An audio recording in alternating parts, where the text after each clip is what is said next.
나 지금 빛나고 있는 당신의 눈을 보면서 동화 같은 꿈을 꿔 빗속에 젖어 춤추는 신비한 너의 손잡아 We're living a fairy tale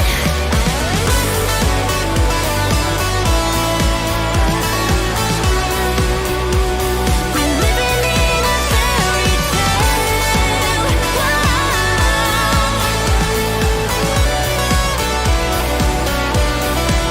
I see your dream inside my eyes You are the dream inside my eyes I'm living a fairy tale This might sound like a fantasy Don't worry, look up and you'll see You're living a fairy tale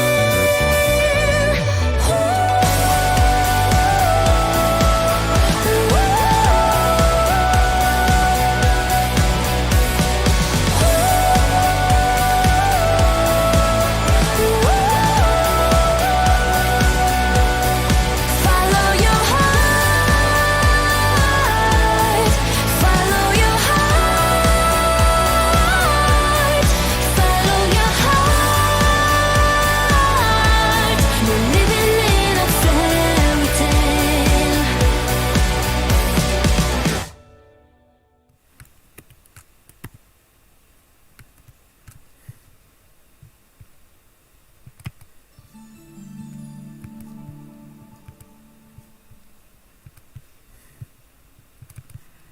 Oh, I'm still mucking around with the output capture. Right, welcome back. We are in Avalon City and I am designing something for neural interfacing to computers, as I recall it. Can't possibly go wrong. Yes, and also mucking around with putting IRC on the other laptop, as is traditional, so that I've got enough space. Hello, go on, start a terminal on the other laptop. Thank you. Yeah, it's listening to the Shenzhen I startup music. Intel would like to have a word with you on its copyright lawyers. They'd like their music back, please.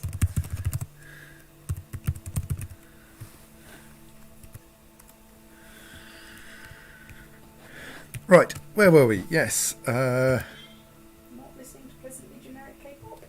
yes.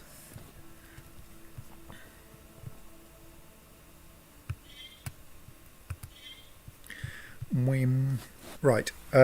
So, yes, we had a thing that was receiving pulses and going, that's all very nice, but what are we going to do with them? I have this horrible feeling I had an idea about how this was meant to work, and I've lost it again now. So, currently, it just writes the current set of pulses into the RAM there, which is probably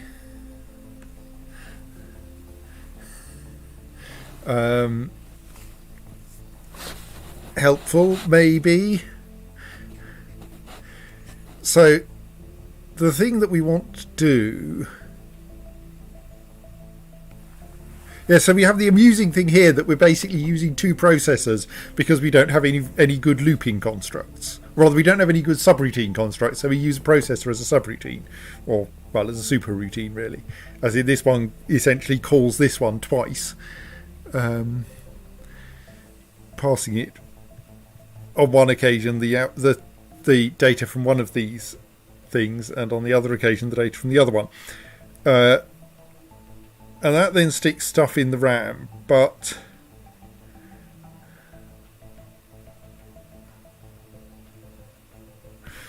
kind of feels like the wrong approach, except that I know I tried the other approaches and they don't work very well either. All approaches are the wrong approach. Yes.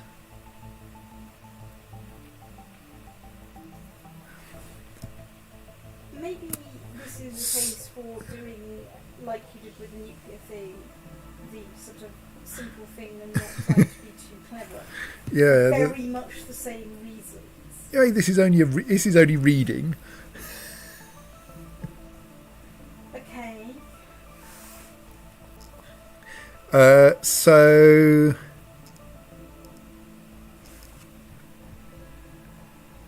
essentially the approach we have, oh, you don't do triple click line selection, is that block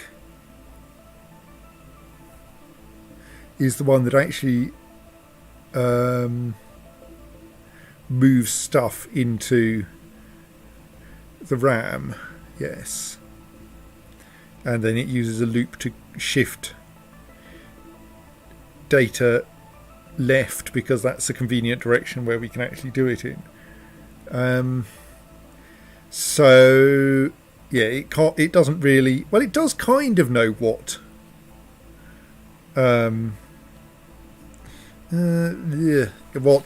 what byte we're writing. So at the moment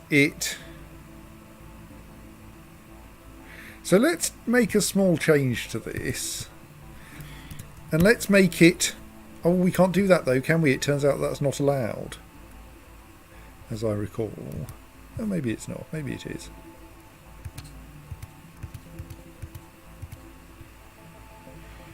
So the idea here is that we essentially OR in the results at each step.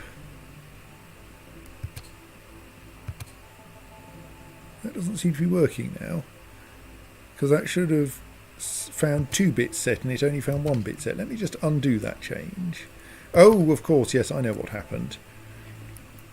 You can't go mov x2 x2 in order to edit a entry in RAM, because that advances the RAM pointer twice.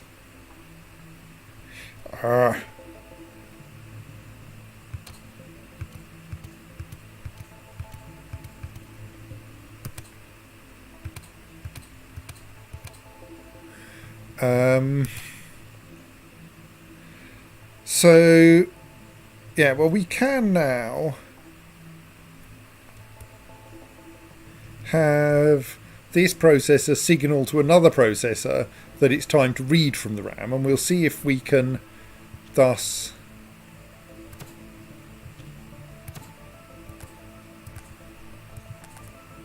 that doesn't work. Oh, well.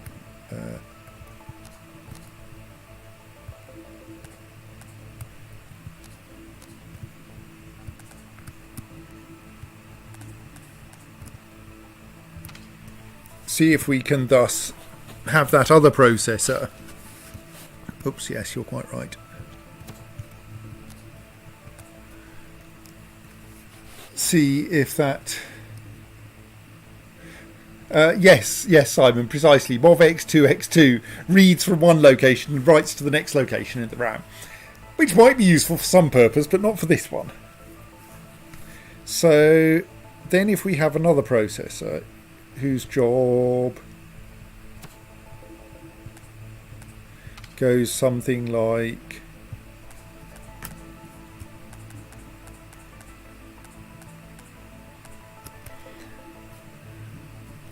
let's be optimistic.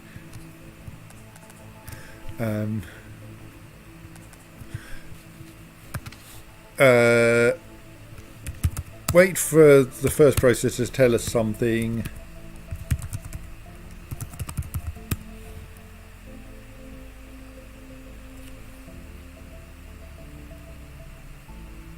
And then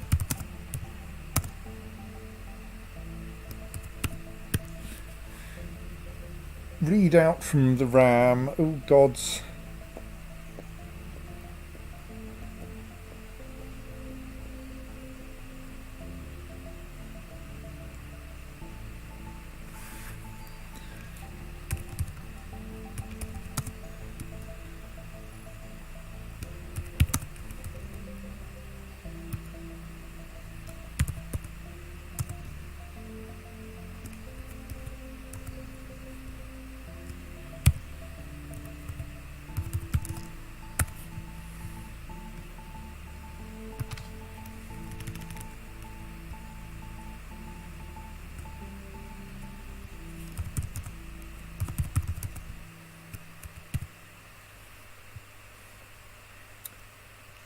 Right. So that then... So so what that bit of code does is work out how many bits are currently set in the RAM.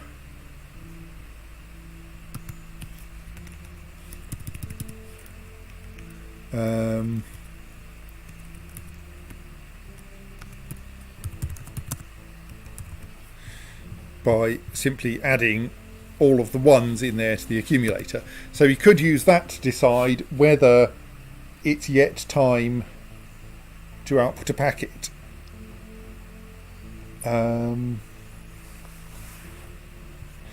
So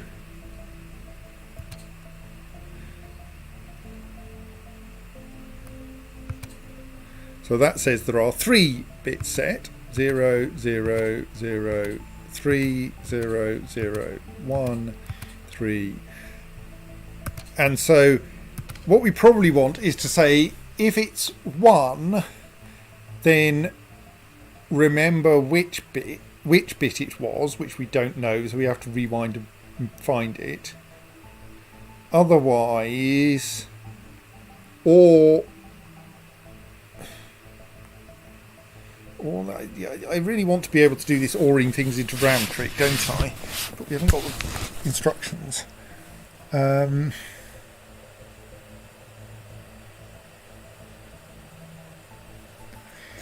Because, yeah.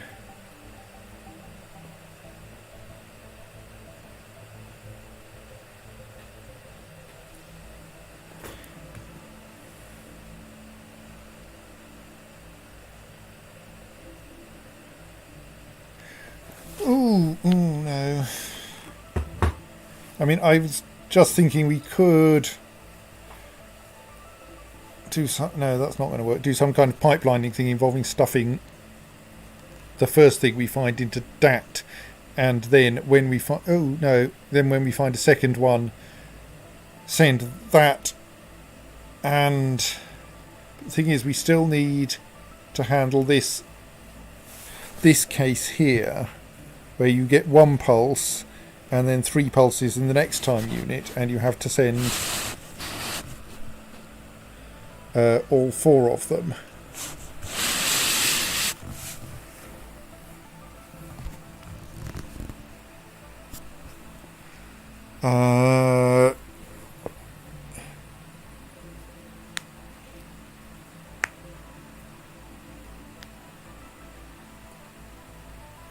I mean, I note we are given quite a lot of printed circuit board layout here.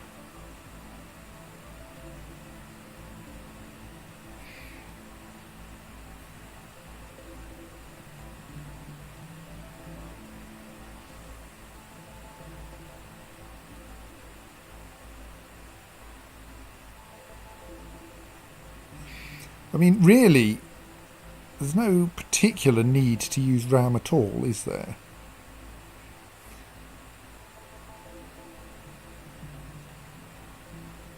So it's kind of convenient because it gives us a free counter.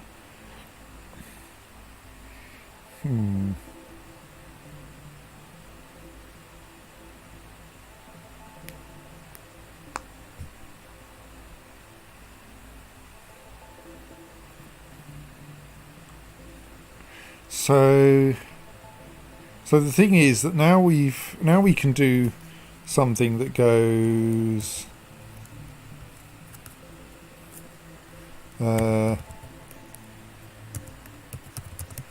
is the accumulator, well, let's go for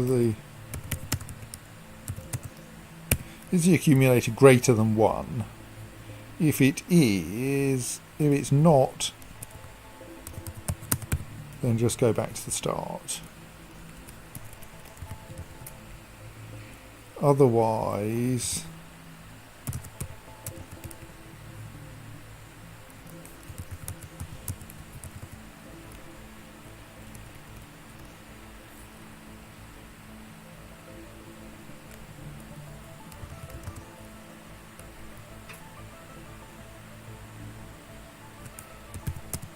see if we have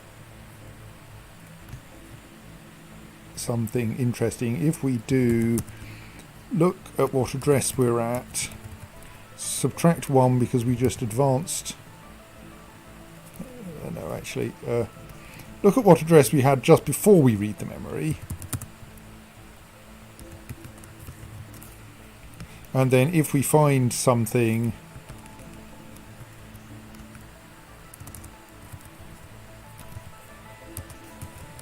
send the address we were just at out down X3, and we need now to do that same teak X16 jump, except we want to jump somewhere different again, which is unfortunate because we've run out of space. But maybe we can pull a silly trick here, because maybe we can get rid of that jump Y. So if we say, if we make the entire loop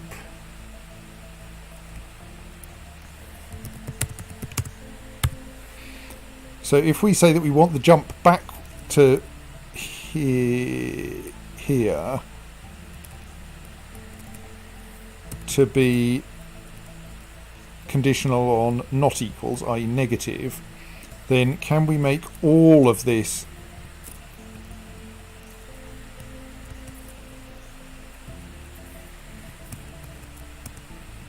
be, this loop be negative? Not easily, because we've got that conditional there.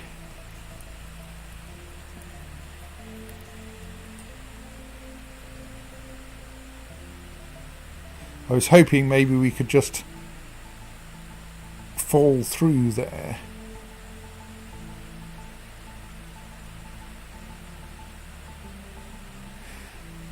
Maybe we just have another processor whose job it is to write things out to the output based on what it finds in the RAM. And then we have the slight problem of actually getting the tracks out, but we can do that.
So then we could just say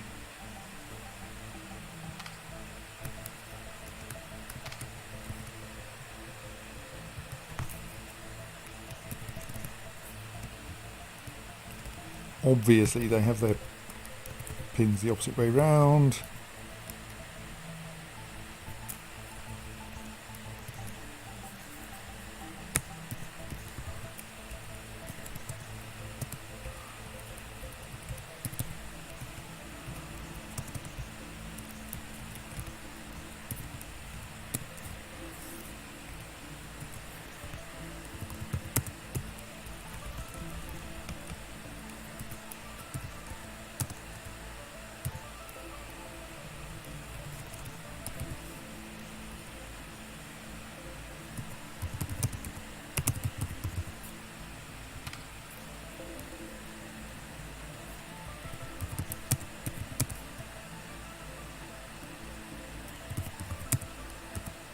Right, so two cooperating processors.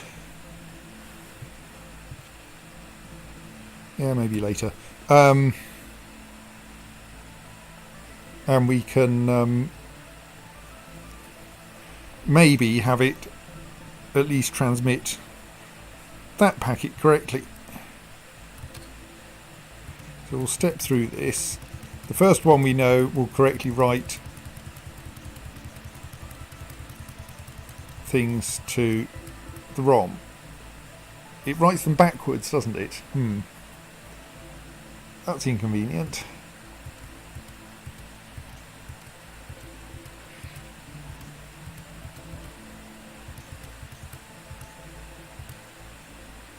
Oh, that's I've forgotten to adjust the wiring. It's now connected to X3. Let's just put a breakpoint there so we can advance to the point where the ROM is populated. Oh, and that also needs to be X3.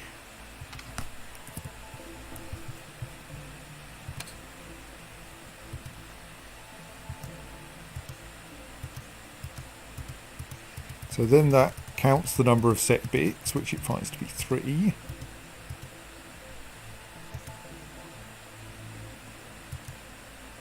Prods that processor, which then writes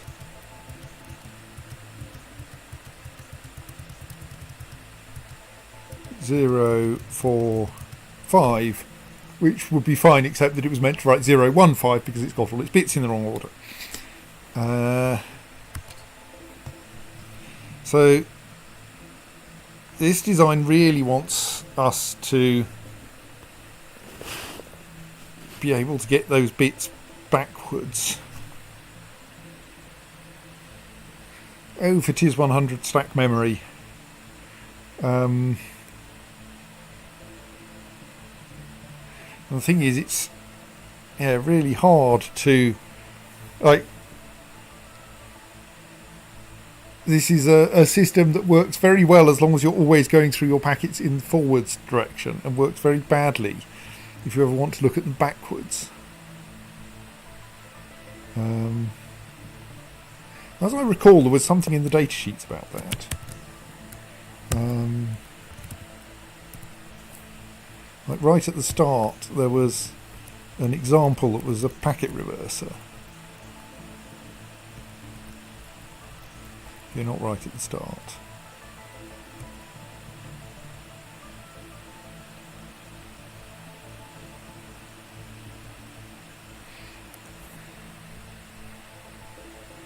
Okay, it was just terribly, terribly crude. Went MOV 2x3, MOV x2x1, MOV 1x3, MOV x2x1, MOV 0x3, MOV x2x1. Yes, well that's fine as long as you want to reverse precisely 3 values and not 6, because you'll run out of space. So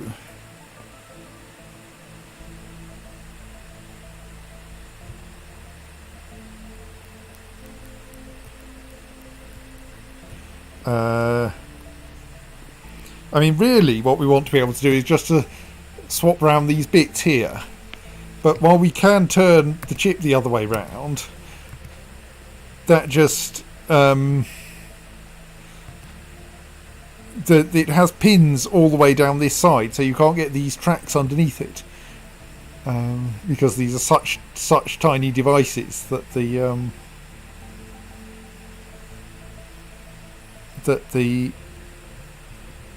you can't fit tracks between their pins.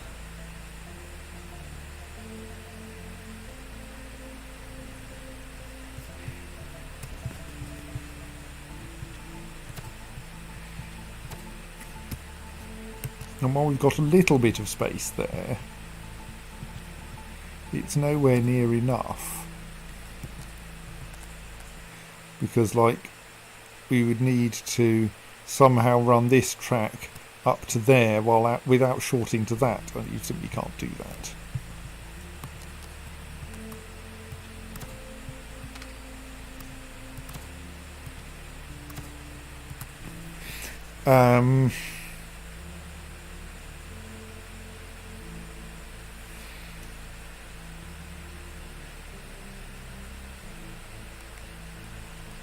I mean, there are only 8 3-digit numbers relevantly to our purposes, but a lookup table is not going to work very well. And we've not got very many, we haven't got much by way of spare XBus pins here. And that does really feel like a silly approach.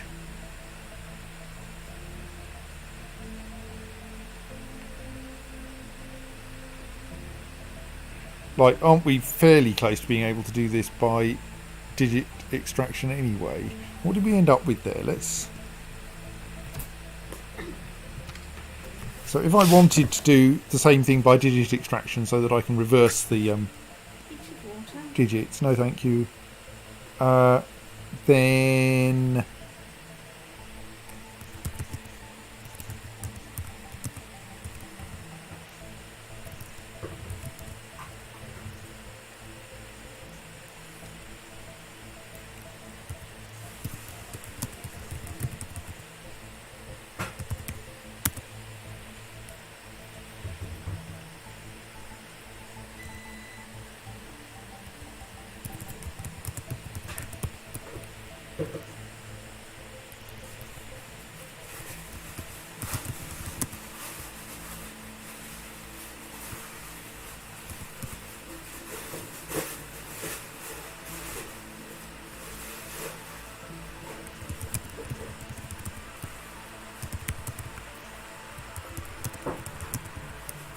We have actually got the space for this, haven't we?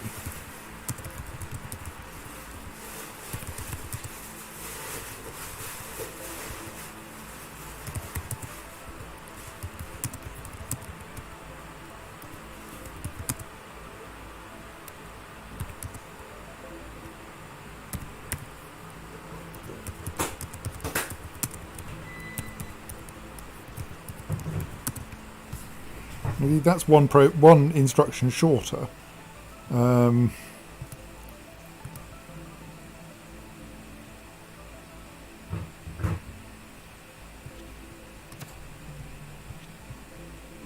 have made breakfast.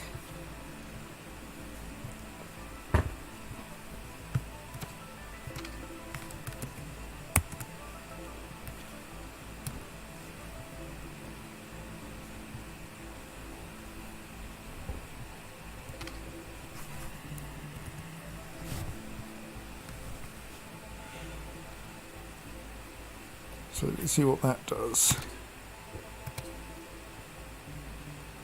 So that's loaded utter rubbish into the RAM. Okay. Partly because it's only doing one load. Yeah, that's why it's so much shorter. It's missing a critical part of the instructions. It's missing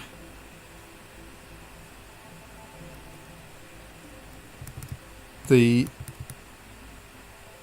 two instructions to loop back to the start, which need to go there. Right. And the thing is, it's only 3 instructions in total. Oh, I have a horrible... No, does that help? Yes, it does. Kind of.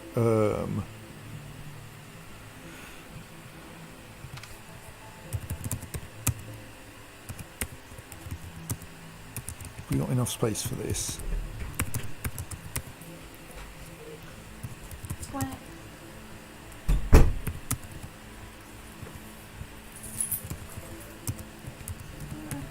States.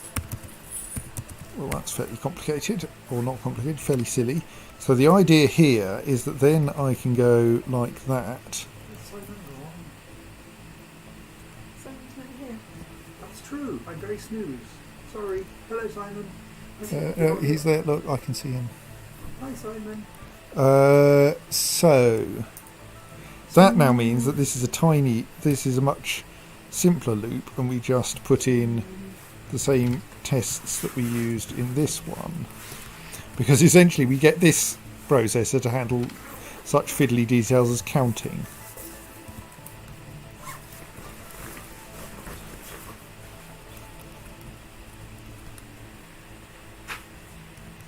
Maybe I need some tea.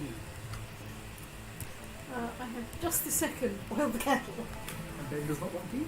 Ben did not want No tea. When I said boiled the kettle, I didn't quite boil the kettle. So maybe that's better. Oh yes, if I Oh, you can undo dragging an object off the board. Excellent, including all of its code. That's still rubbish.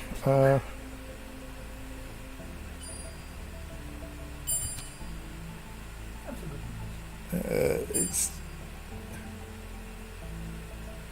still rubbish because I seem to have forgotten something. Yeah, that's because this processor was just here as a reference of the thing that worked. Right.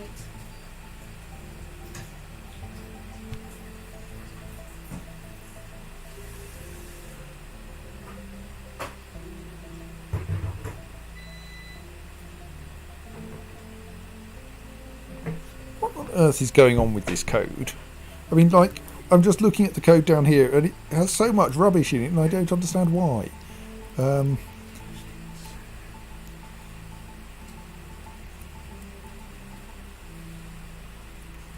mean, let's for now just copy across all of the loop control code, even though I'm pretty sure it's unnecessarily complicated. Well, that's written utter rubbish as well. Okay, is that now going... Ah, yes, now we need to swap those around. Because now that we're getting the bits in the right order, let's get the bytes in the right order. Right, that looks better. So now... the counting processor... What? What? Oh, yeah, no, that's correct. Did this... Where's my breakpoint gone? Okay, anyway, it transmitted the correct packet. Excellent. Right.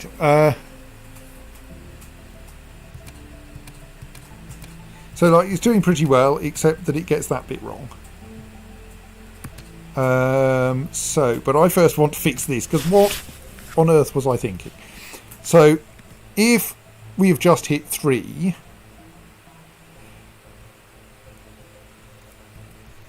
then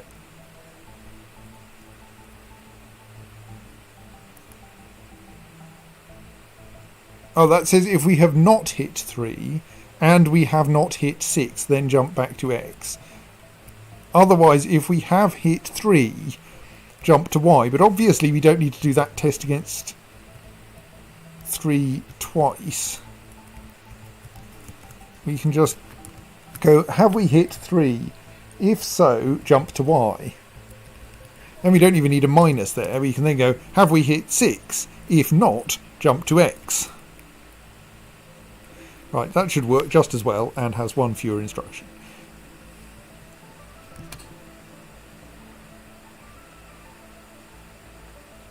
So yes, it works except for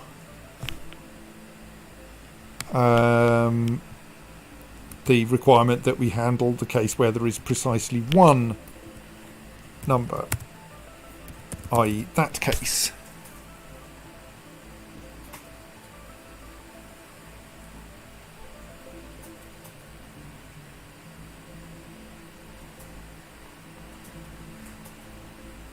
I think what I should do then is actually go, if AC is greater than 0, mov ac x2. So thus the idea is that this one then receives something that says either remember the next number or send everything we know about.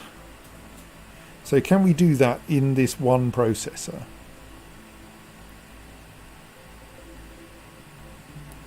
So then it needs to go teak x3 1.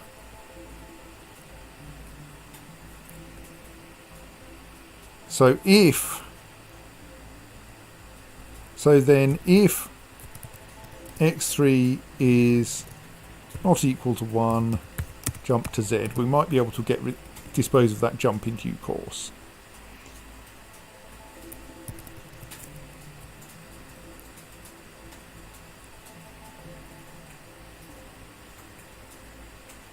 So then if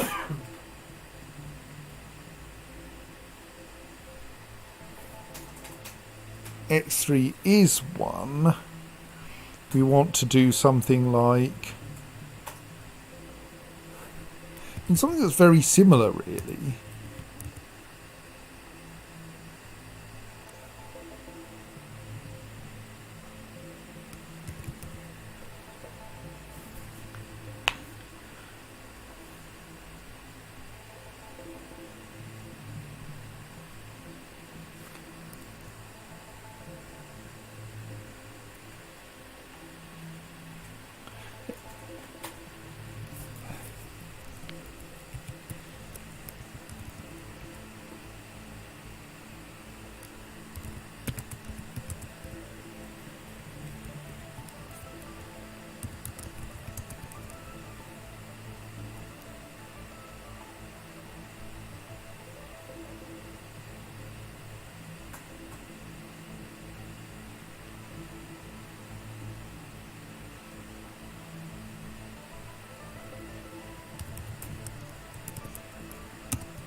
Yeah, no, we really want this to be one loop if we can possibly do this.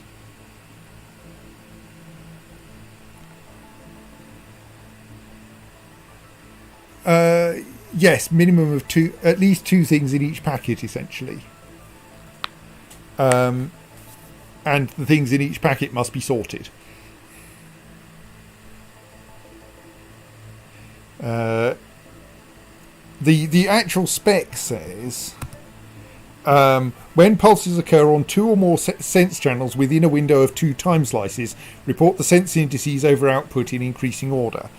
However, in practice it appears that it's always one pulse followed by several pulses and never several pulses followed by one.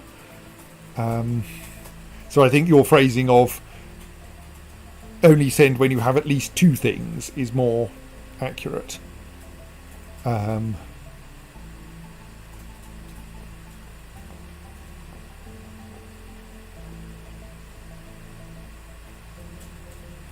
So yeah, I think it feels to me like the way that this this should have one way that it goes through the RAM, but I feel also if it's doing that, surely we don't need the counting to be done separately.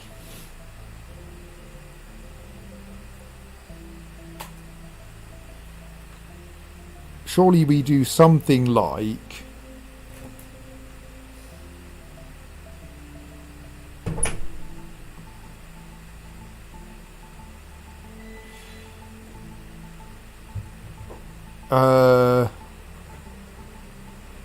read from, yeah, precisely. If we added that weight, then then we would end up violating the actual test cases, so we can't. So yes, it's obviously the case that it doesn't actually mean over any 2 clock cycles, time slices.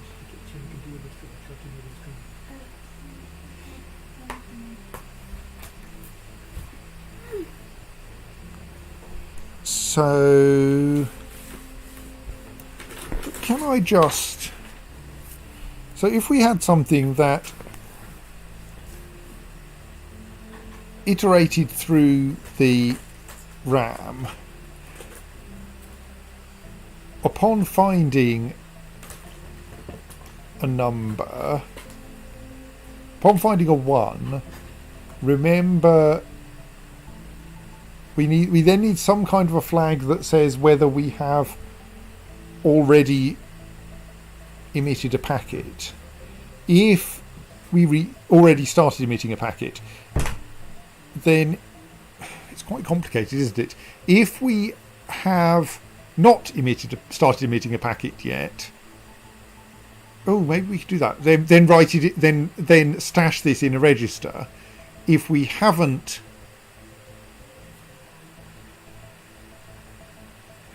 hang on. Is there an even better way?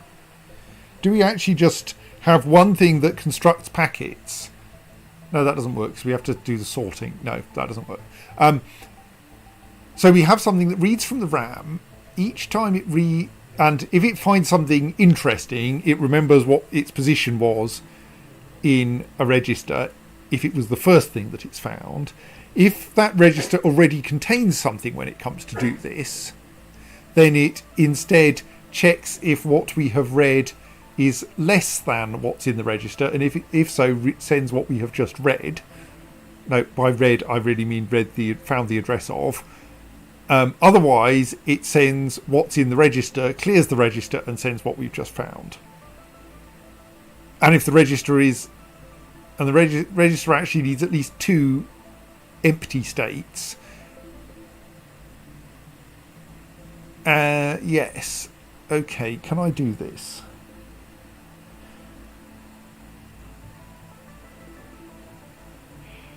I mean, we can then...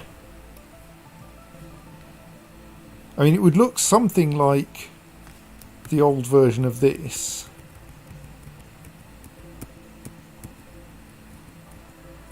In particular, I think the counting job is thus unnecessary.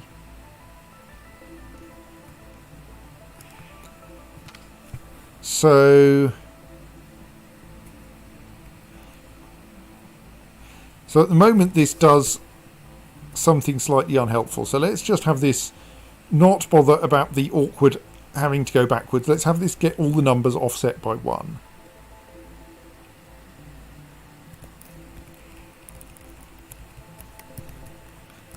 So that is simpler.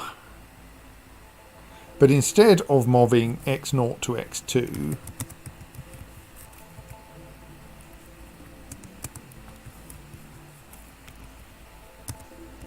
we want to save it in DAT. Maybe we want to save it in AC.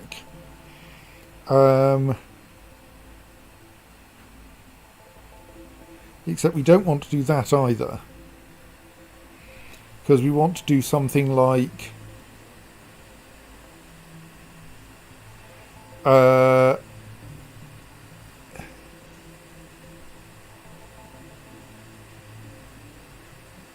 if it's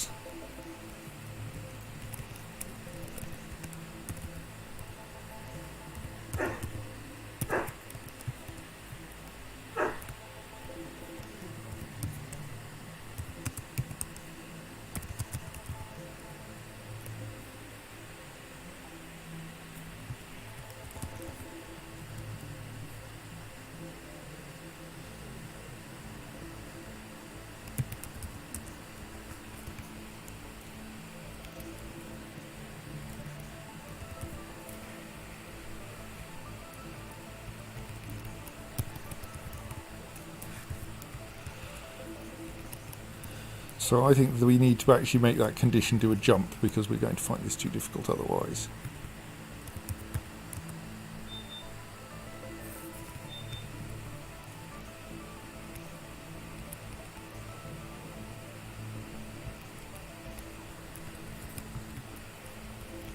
So then we check, we move it, we've saved the number of the wire that we got that we have a signal from. We see if it's larger than the one we stashed. If it is, then hang on, let's remove all those condition codes now. If it is, then we send the number we stashed, and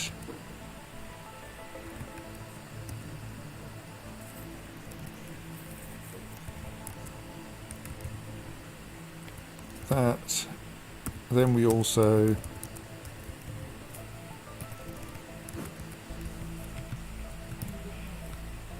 so that's right, except it doesn't do the stashing of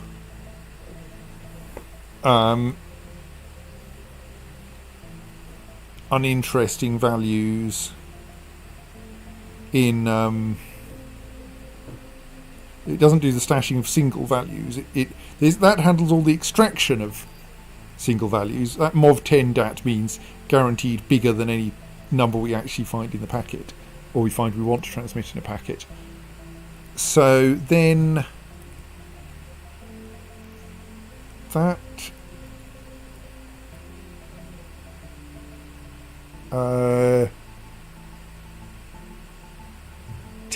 so then what we need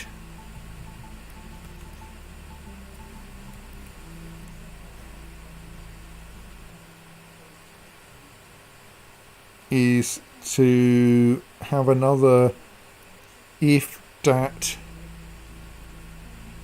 is empty somehow,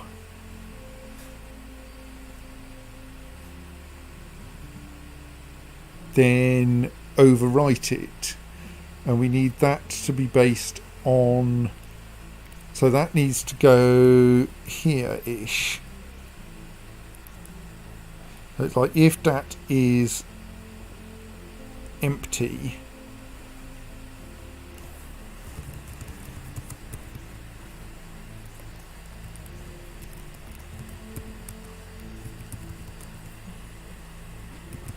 then save what we've got. But then obviously we need to skip all of that sending stuff. But that would need another instruction.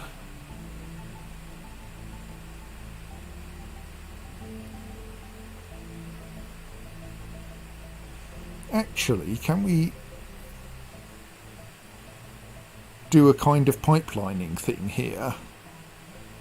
So we read the value into ACK, and then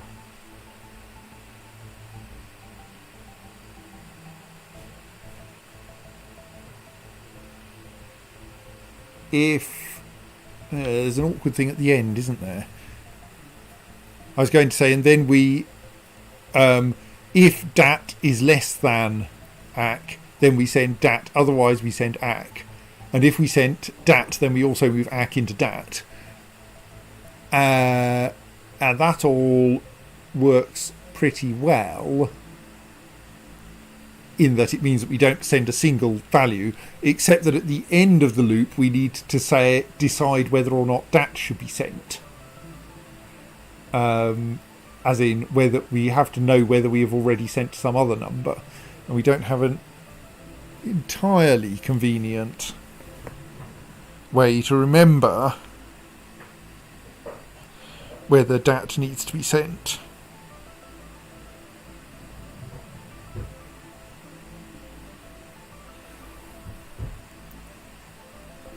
This processor, incidentally, is completely pointless at the moment.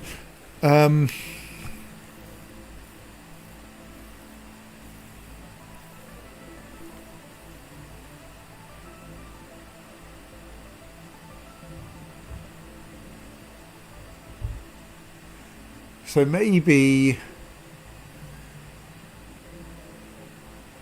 okay, how about a different design again?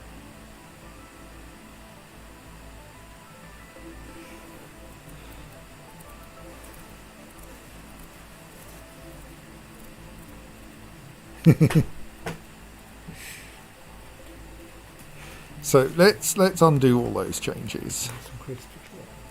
Oh, are they reasonably new, unopened?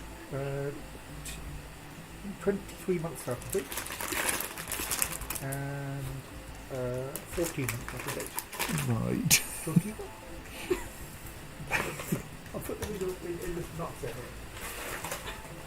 I hope I've Control-Z'd through the right amount of stuff here.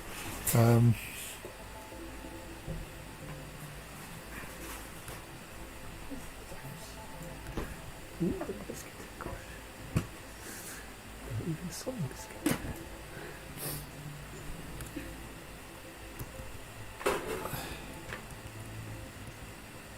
That's the one, isn't it? Yes. So my new plan is that we ditch that processor as unnecessary. And then we connect those two together. So that should still more or less function. Yes. Now what we do is we add an extra processor filtering the output here, whose job is to I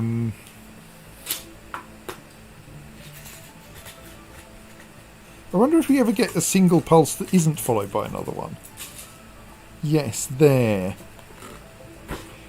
Just to make sure that we... Oh no, but that's actually that pulse after that one. Interesting. Well, we can try. Let's see what happens. So then I think the idea is that this one sends its packets to a post processor, as it were, that... Let's also sort out the circuit board layout here. That means we have to swap round X0 and X1.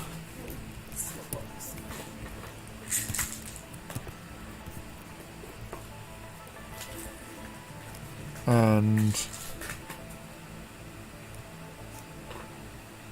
X2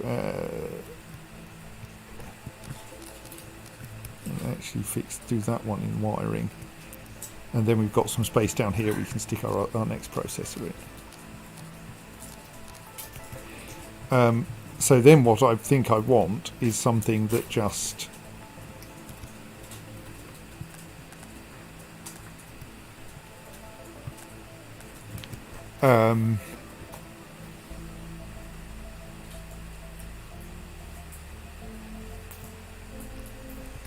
is something that reads that then does the logic I was previously describing.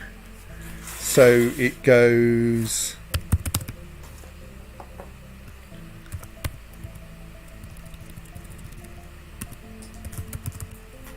You really insist that I write my instructions in lowercase. You're a weird assembler.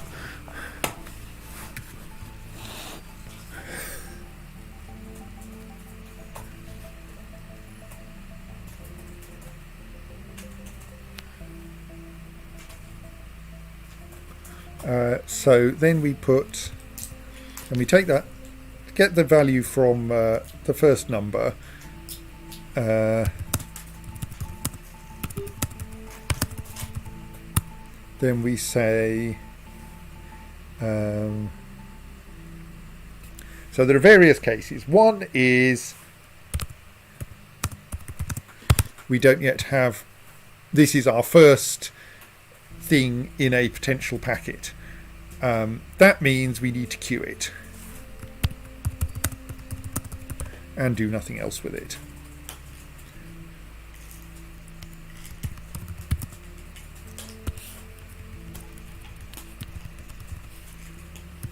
Second, except of course we need to, oh gods, we're going to end up with the, oh yes, we can use, there we go, right. Second possibility is it's less than dat, in which case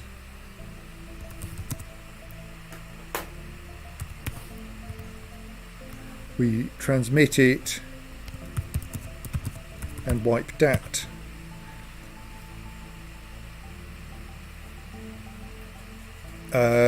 What we actually mean though is if it's less, because in the third case, if it's greater than dat, we want to transmit dat. Sorry, we don't wipe dat in that case. We want to transmit dat, wipe dat, transmit ac in any case. Yes, so that's all backwards.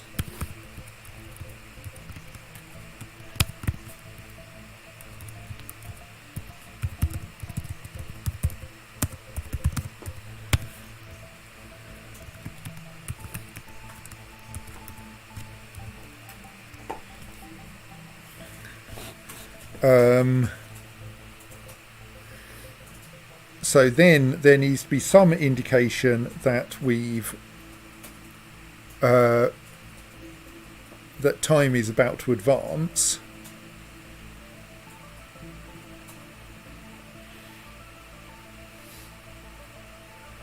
Because we also might be in a situation where I think, hang on, so if we've reached the, now maybe we don't need that.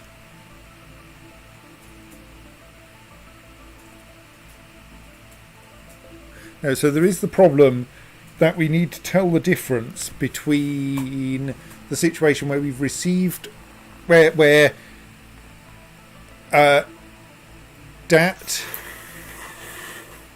is empty because we've already sent it, or dat is empty because we haven't seen anything yet this time unit. So we do need some indication that a time unit has finished, because either we pipeline things through dat, in which case at that point we flush the last byte, or we're not pipelining things, in which case we need to flip dat back to the state where it says we haven't yet seen anything. So that means that I need some indication from this processor that this one will obviously have to look at here, that we've reached the end of a loop, and when it does that, it should then go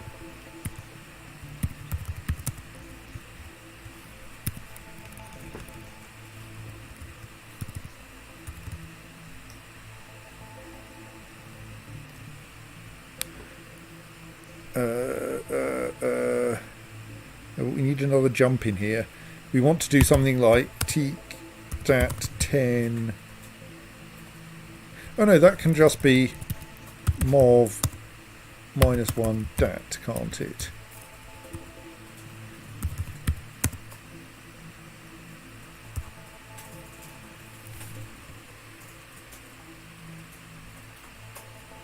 Only hang on, that's just going back up there, isn't it? We've already got a mov -1 dat instruction.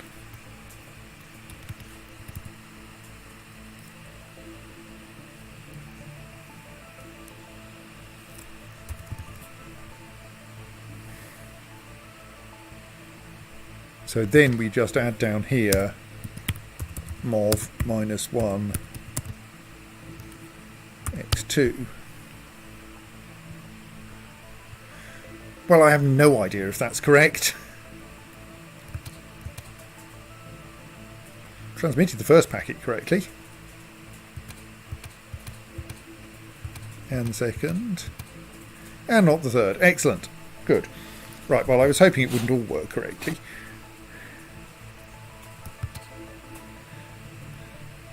So let's just check if it even half did what I was expecting.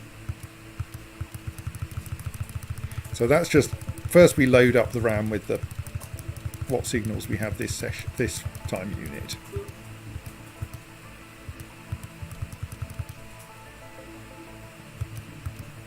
So then that stashes 0 in dat, but doesn't send anything.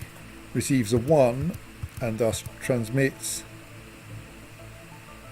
a 0 and then a 1, then receives a 5 and thus transmits a 5.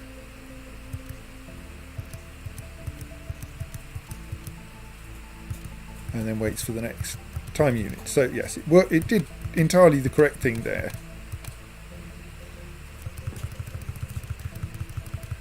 So then we collect the data into packet memory.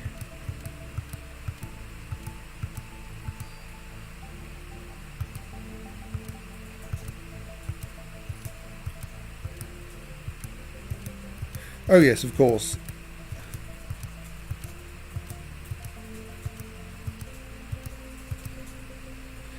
We have 0 in dat, but then we reset it like that, which is no good. Because we should only reset it if it's currently saying it contains 10.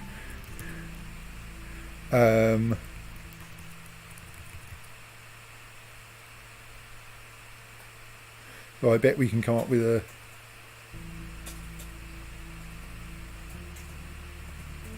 more elegant way to do that. I mean, note that 10 is a completely arbitrary number here, so I could choose a better one if I wanted to.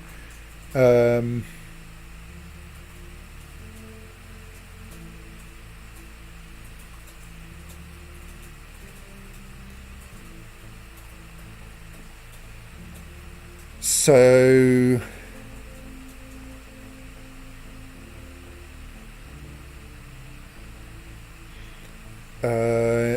thus we would need, we can't conditionalize this instruction because it's at the start and we need it for initialization.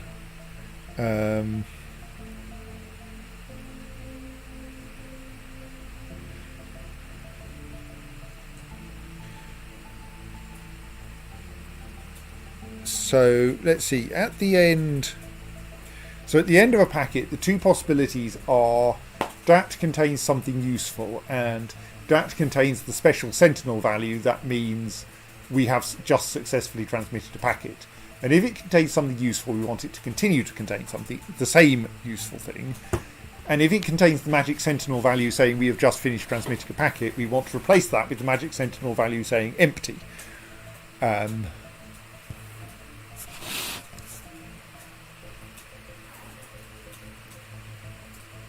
So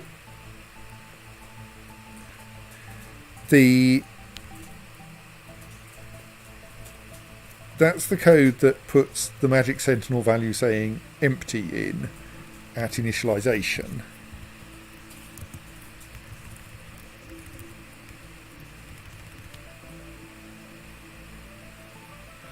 But we haven't really got enough instructions to put to do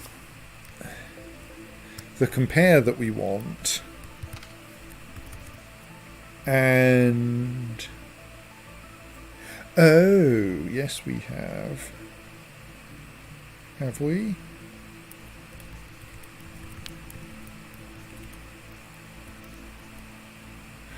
I'm wondering what happens if we do teak ac dat, i.e.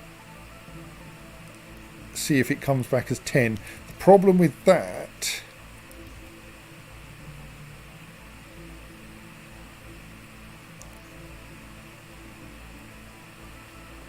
is that then if we get a 10, we really don't want to end up accidentally transmitting it.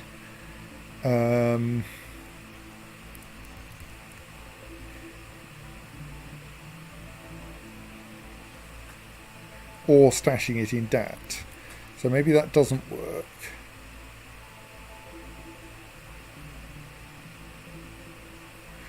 Because that would then mean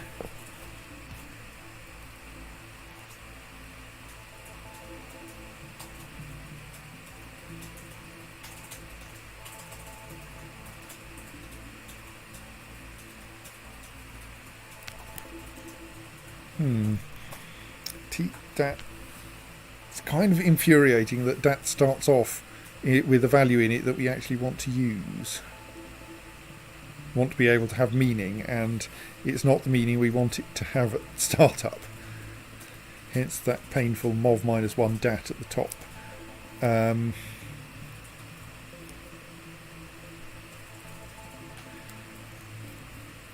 So rather than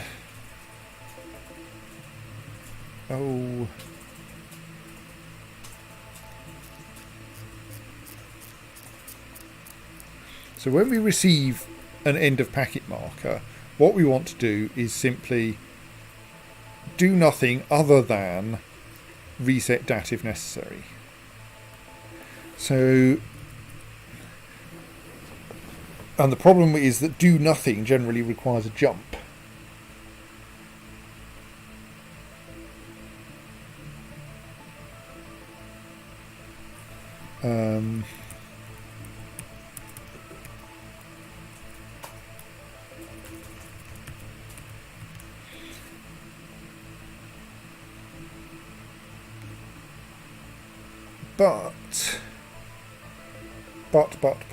But no. Yes, no. Going, can we do if else if with this processor elegantly, but we can't really.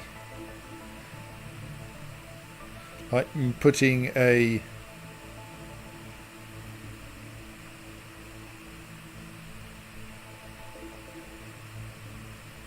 I mean, it's only really that instruction that's the pain. But skipping one instruction still requires extra effort.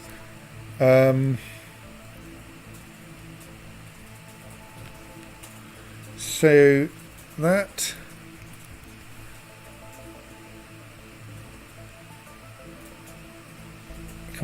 so we need that one instruction would need to be, if dat is 10, then make it -1, which is 2 instructions, and would then need to be a jump to somewhere, which is 3 instructions.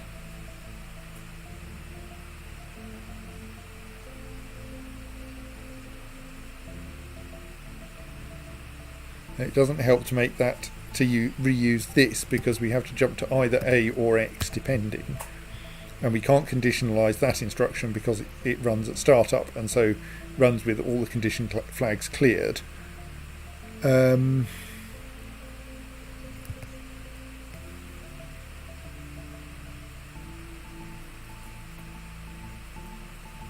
So then I wonder, can we do anything about avoiding some of these jumps?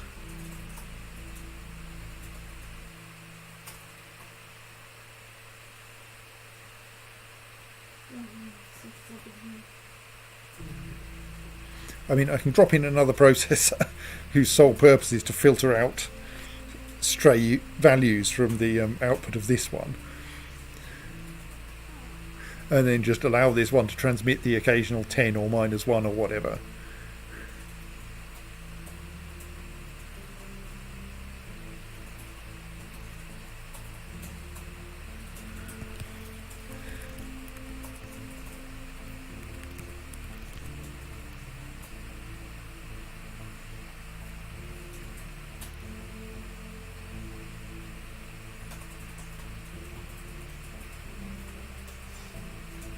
Stop staying in space.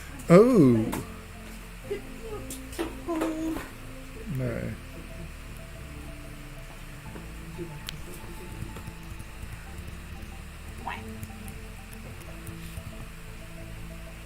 What happens if we do that? No, that doesn't quite work.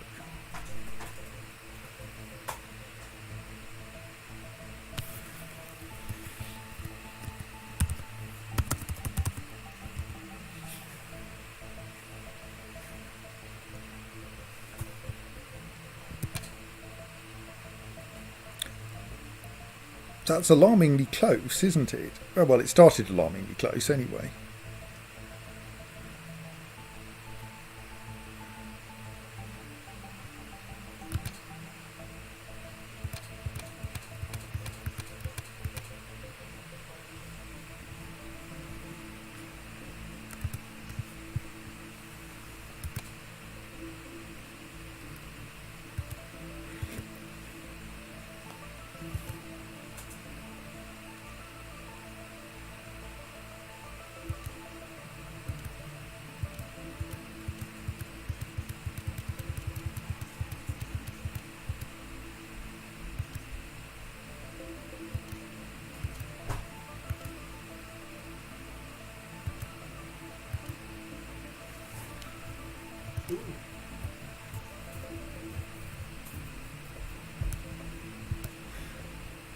So, apart from a slight habit of transmitting -1s, which I've got a spare instruction I could use for filtering out.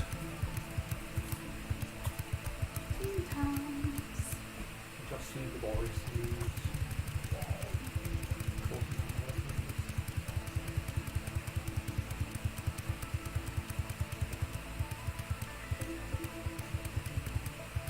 That does the right thing. Okay, well, let's just try. I mean, this is an obvious... I don't know how this code works. So, I'm just going to say, well, it transmitted a spurious -1. Let's tell it not to transmit -1, since we've got one instruction spare to do that testing. And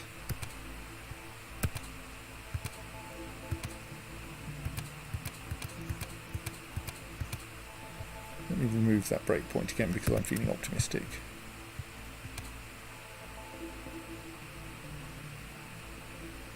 Oh, it's still broken. That's rather fascinating. Ah, because there's the one time unit restriction, and that is... Yes.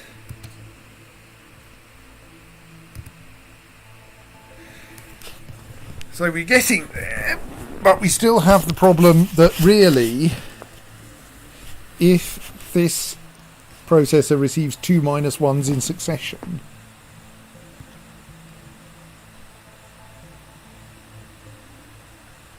does that fit in one of the small processors still? Yes, shockingly, just in case we ever want to. That this, if you get a single pulse with a gap, and then, i.e. you get receive 2 -1s in succession, you need to blank dat.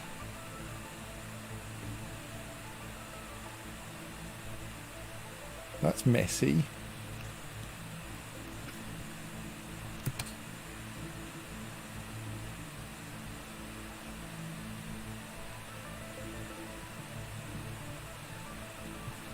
Also, what happened there?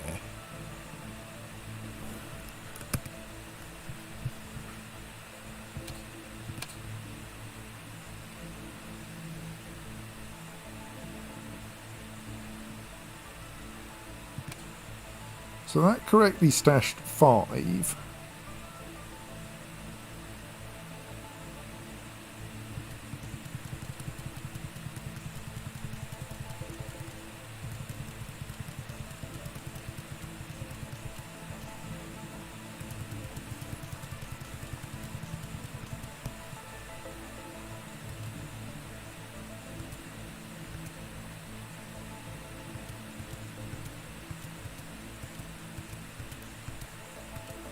That sends 2.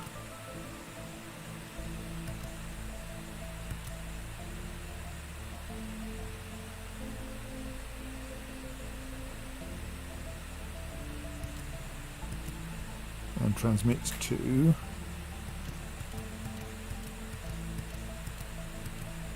It's a 3, transmits to 3. Oh, yes, that's another bug. Receives a -1, flushes the 5. Or rather, doesn't flush the 5, just leaves it there. Oh gods, this processor has far too many bugs.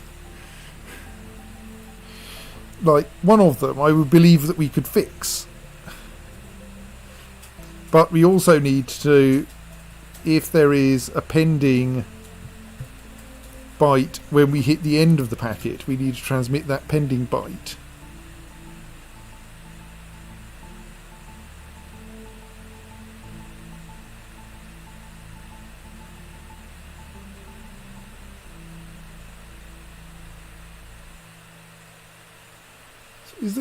So that's not that much of a problem, but will require more code, which we don't have space for. The tricky one is the notice if all of the inputs are 0 and flush anything that we have remembered if it turns out that all of the inputs are 0.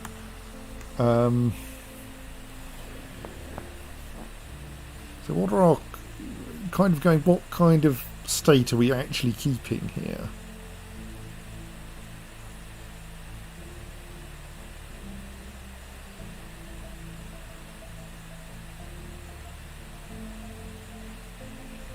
So if we've just sent, so if in this processor, in between time units, we want to know, did we have one input in the immediately preceding time unit that was non-zero? And what was it, if there was one?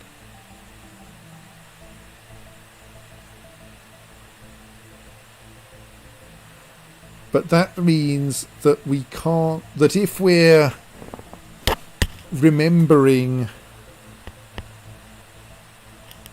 things that we saw this time unit, we need to be able to distinguish again between things that happened this time unit and thus that don't need to be flushed, and things that happened last time unit and thus do need to be flushed. It's confusing.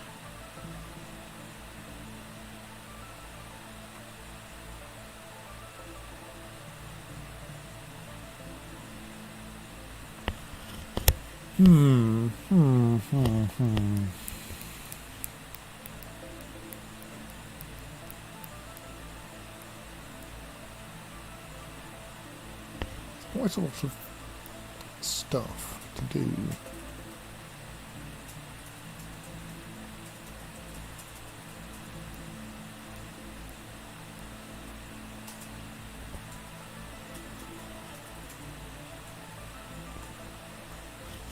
I mean, I'm now going, do we just...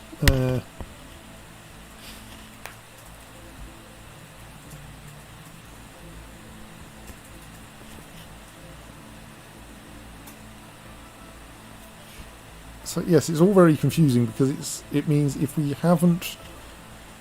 we've received something that we haven't yet sent, if we've received one thing, we have to know whether, well, if we receive nothing, we need to somehow recognise that fact. So we have this thing where we have essentially, I'm going back to, do we need something that just counts?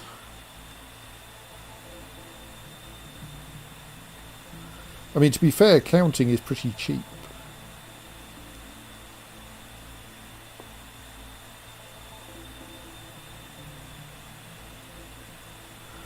In that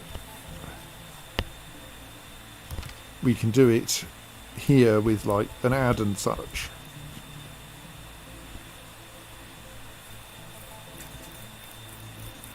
Yes. So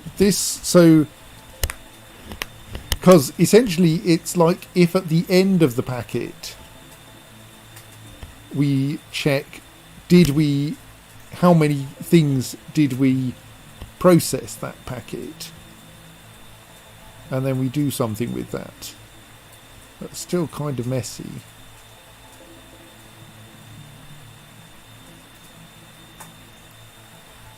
But maybe we can get enough space down here by doing a bit of arithmetic up here.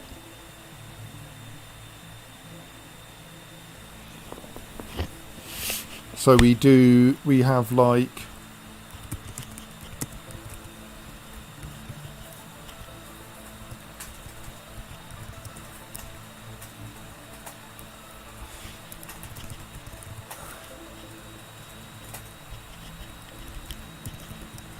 so now we can send different negative numbers depending on how big the packet was.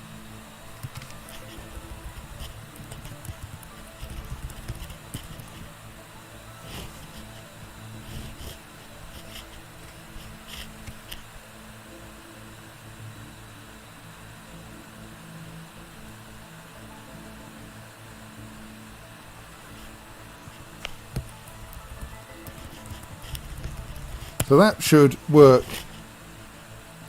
essentially the same, except it sends a 0 under some... Oh god, that's going to be a pain. Yes, we can't just do that, because 0 is meaningful anyway.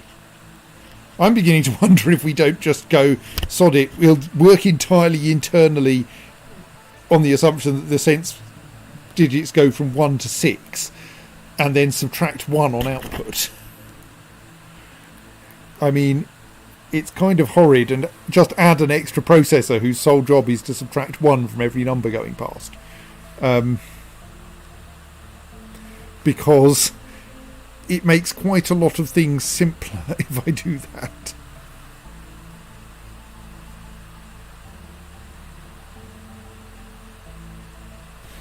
Well, no, let's do it the boring way.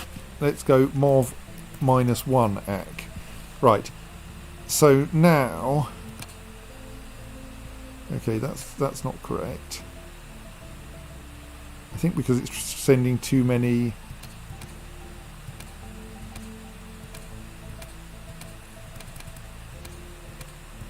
It sends a rubbish packet after every correct packet.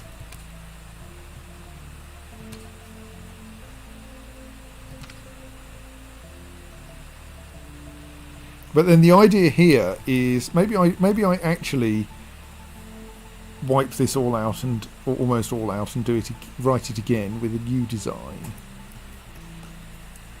So the idea now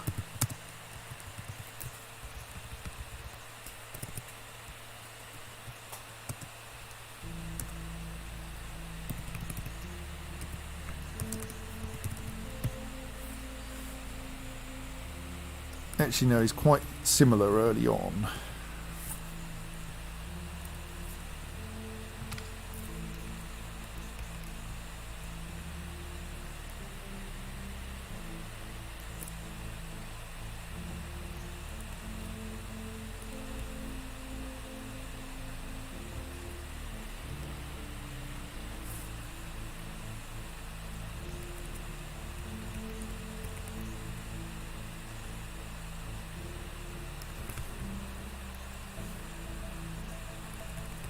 I think what I meant there was TLT dat 0 as well. Right, so that's now got precisely the same bug we had before. But there's now the interesting thing that first we might be able to simplify this bit, because we actually want to, if AC is -2 or less, then we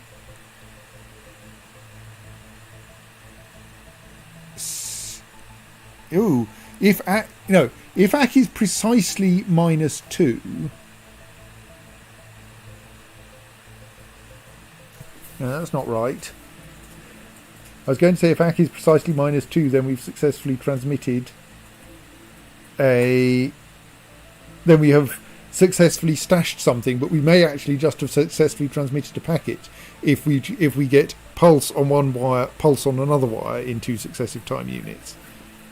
And while I can't immediately see an example here, I'm pretty sure we'll get one generated in due course.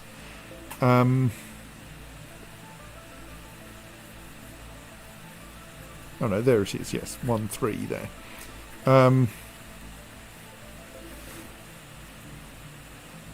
So that has the awkward consequence that that's not really the metric we want either.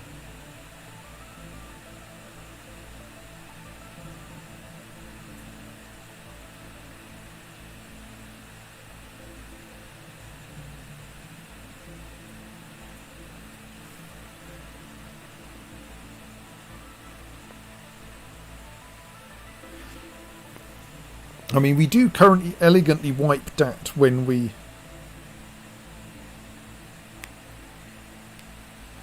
So, I think the thing is that we want to say if AC is -1 rather than -2 or lower, then wipe dat, whatever dat contains. If AC is -2 or lower, only wipe dat if dat is already essentially blank, as in if it's 10.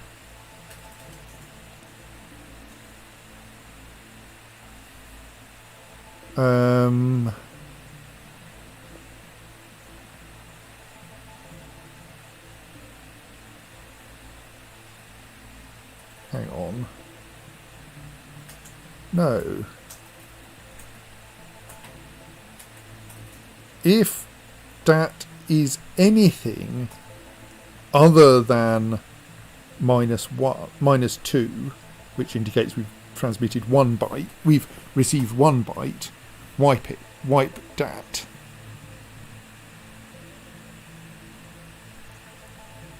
But also, maybe we can get away with that actually. Let's be brave. Let's play silly buggers with the spec.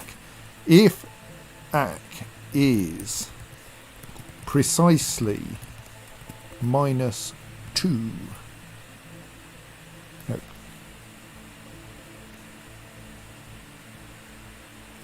No, sorry. If AC is less than 0,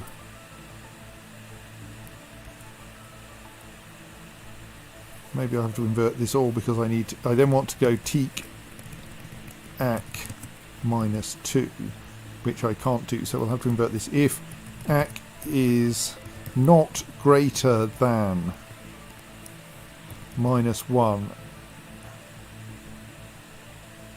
and AC is not equal to 2,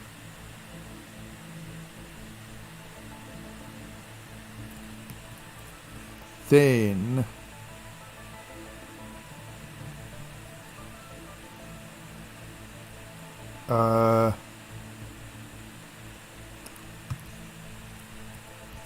mov AC dat, and I think we then want to do some kind of horrible that, and then probably invert that one as well. Okay, what does that do?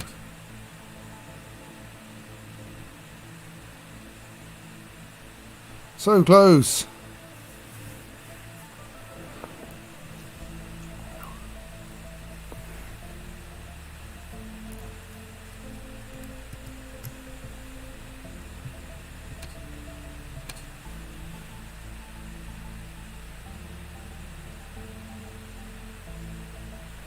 Problem is, I only barely understand the code now. And like, it's usual for that to be the case when I've just come back to it after a week. It's rather less often that that's the case 5 minutes after writing it. So, after that step, we have correctly stuffed 5 into dat. And AC is -2 at this point, indicating that we would just received a 1-byte packet. Then processor on the left refills the RAM.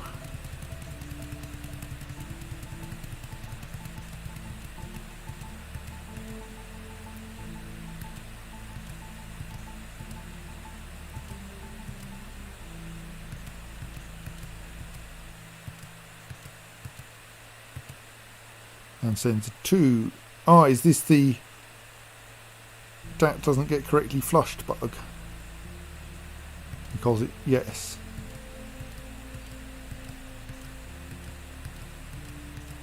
So that only sends 2, 3.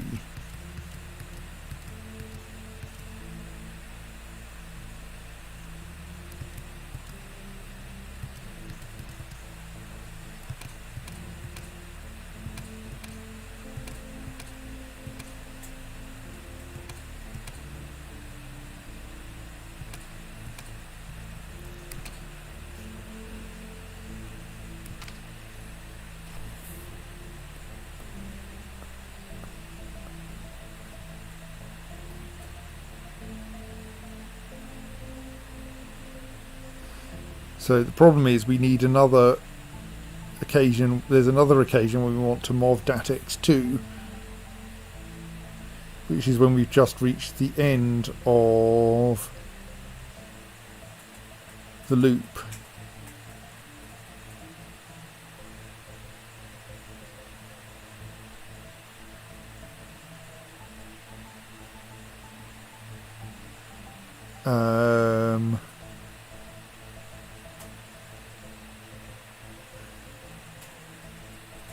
So that's not very hard to detect. We just don't have any instructions left to do it in, because that essentially says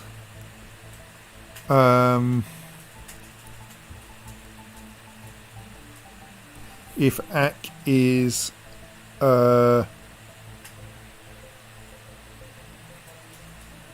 more is less than -2, then we've just transmitted a multi-byte packet, and we should thus flush anything from dat.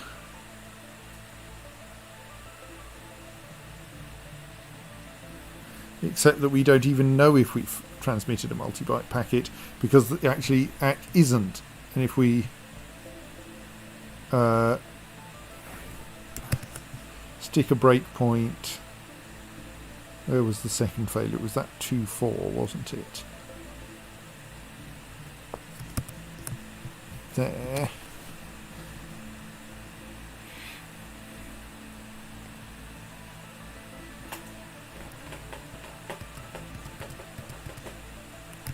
So after that we have a 4. Oh, right, that wasn't what it... Oh yes, I'd already received the 2 at that point. Idiot. Do that again.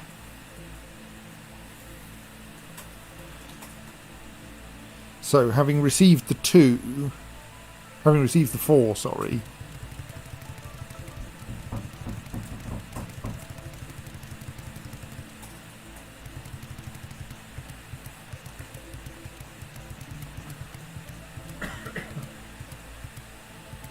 The thing is that we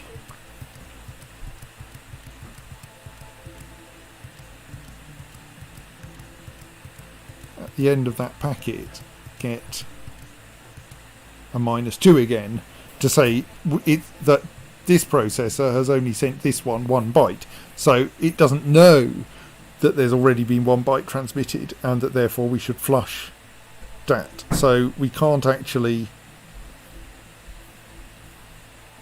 do it based on that signal. We have to have a memory down in this processor that it had something last time that it had to send.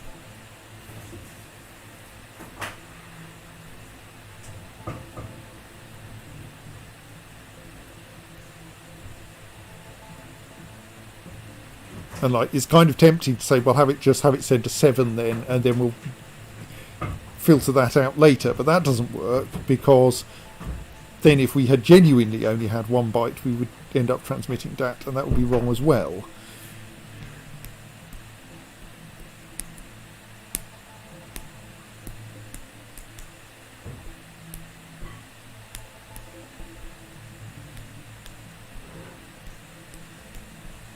So we have to stash the data for 1 cycle and 1 cycle only. There's some cleverer way we could do this. Like, just have a processor whose job is storing that stash.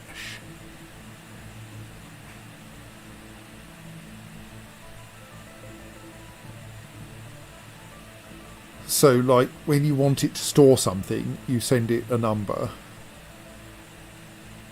and you have some kind of a way of sending it clock ticks. And isn't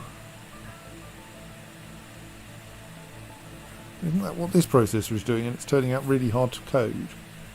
I was thinking, so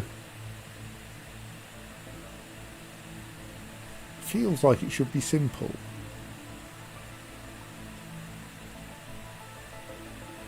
So what are the rules? They are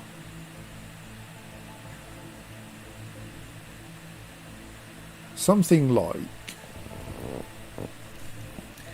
if you receive a number followed by end of time slice, stash that number till the next time slice.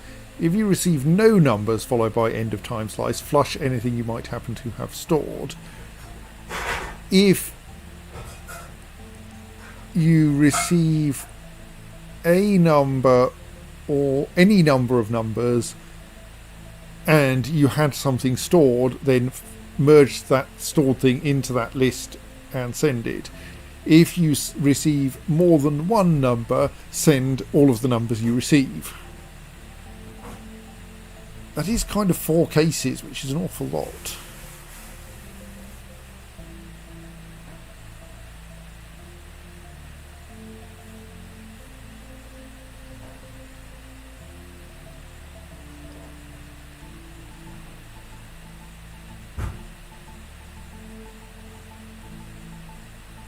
So when we receive something, what do we... So we go, stick it in dat if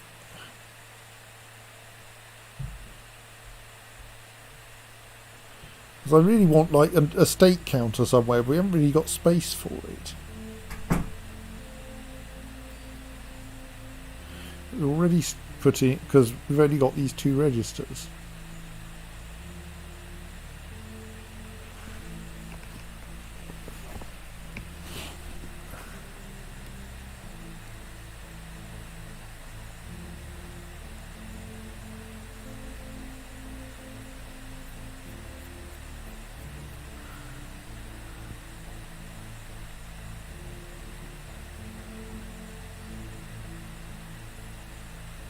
So is it kind of, do we have the upper processor remember what the last packet size was and give some instructions based on that?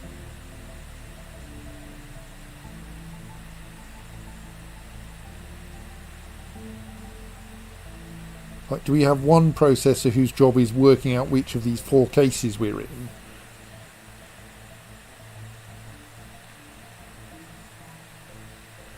Or rather, not actually all 4, but 3 of them.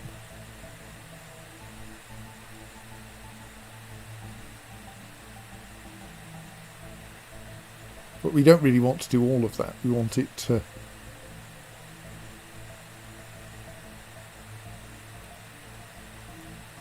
So, what would it have to remember then?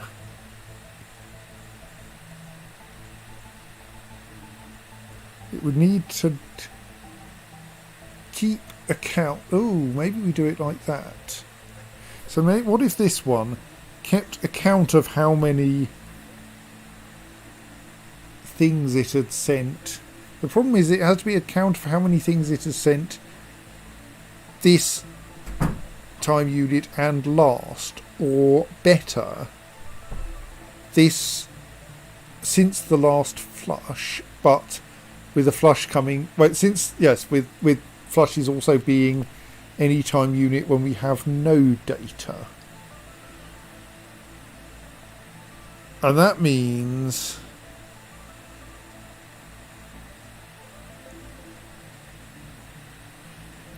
that we need to store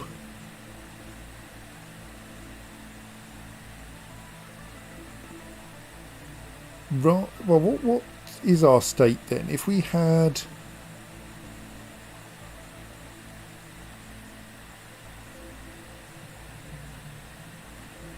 so imagine we have, no, that doesn't work. If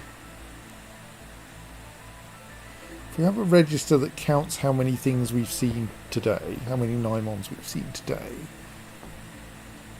and then at the end, if it's more than 1, we wipe it to 0 because we're about to send a packet or have sent a packet, and if it is 1, we leave it at 1. But the thing is, then at the end of the next loop, the meaning of 1 changes. In that point, if it's still 1, we need to set it to 0. And so, yes, we need to be able to tell the difference between exiting a loop with 1 and exiting it with 0, which means we really need 2 registers to make this work sensibly. So then my idea is that ACK contains how many bytes we've sent this time, and DAT contains how many bytes we sent last time, which means at the end of each packet we just do mob ACK DAT. This only has the slight problem that we're using DAT for something else in this processor at the moment, but we could not. We could do the previously mentioned trick of just make all of the numbers wrong and then fix them up in post, which is just slapping a MC4000X somewhere over here.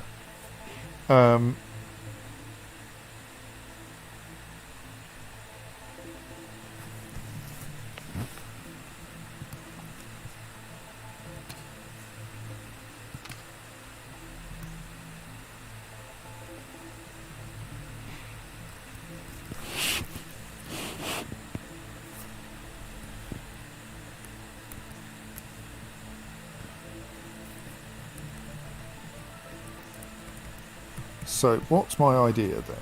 First, it's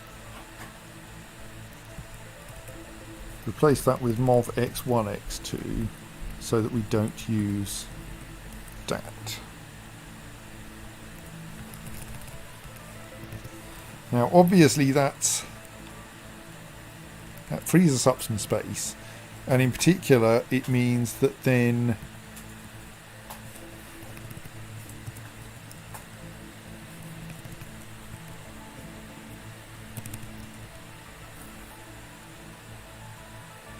we'll just have ACK count how many bytes are in a packet, and we'll worry about what we do with it later. So then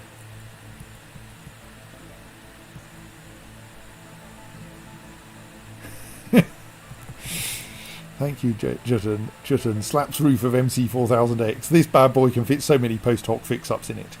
Yes. Then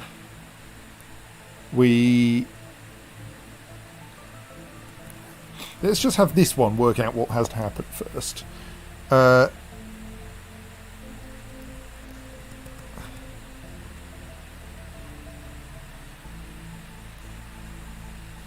So that's almost all it needs to do, and then it needs to decide what signal to send.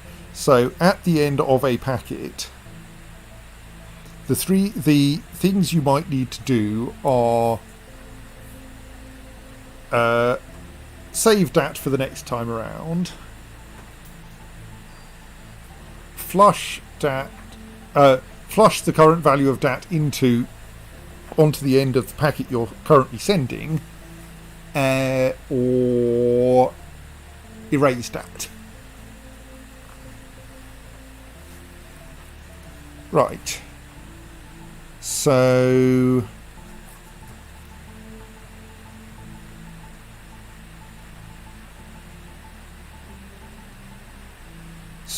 keep dat is when ACK is 1. No, is when ACK plus dat is 1. So I'm trying to work out what the simplest case is first. So if ACK is 0, then you definitely wipe dat. You definitely wiped the cache in here, in the lower processor.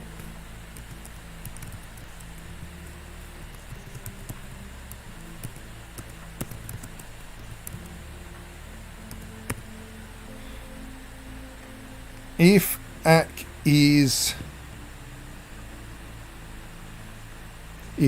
plus dat is at least 2, you send a packet, you send whatever this processor has in, the bottom processor has in dat. And in the other case, or if ACK plus dat is 2 or larger, oh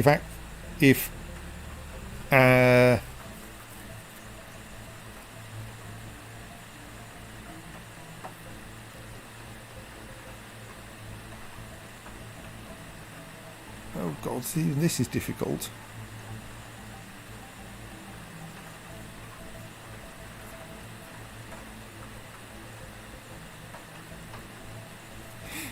Just seen a way in which we can save one instruction though, which might actually be enough to save us. X3 comes in as 0. Let's just send it that way. Right.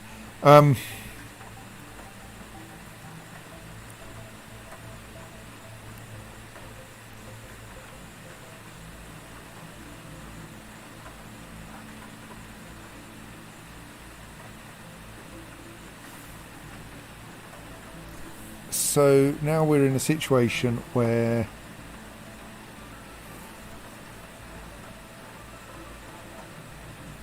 we know that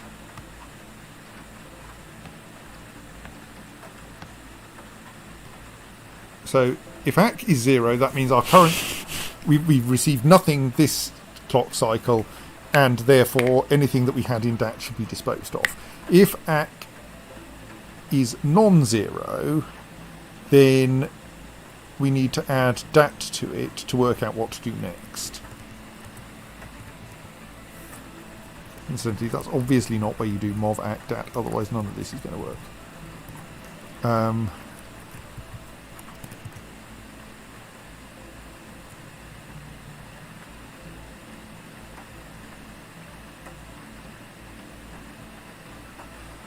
And then, yeah, I think we switch to making everything negative again just to make this work better.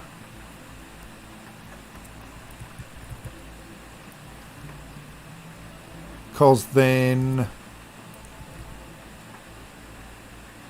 if it's 1,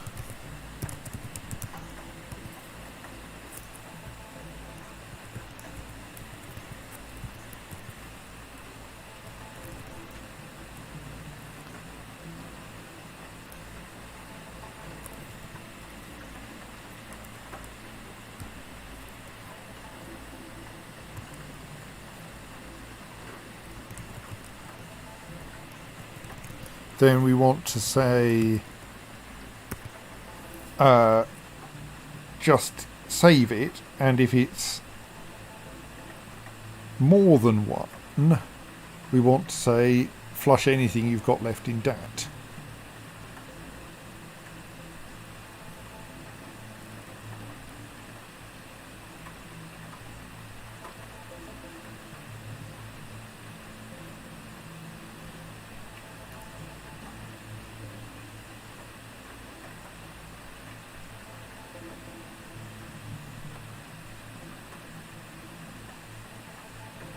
I'm now having, like, Jitten's fit so many post hoc fix-ups in it. I am wondering, actually, how easily we could do a post hoc insertion sort by just having a processor that, given a pile of things, makes sure, given a pile of things of which at most one is out of order, sorts them.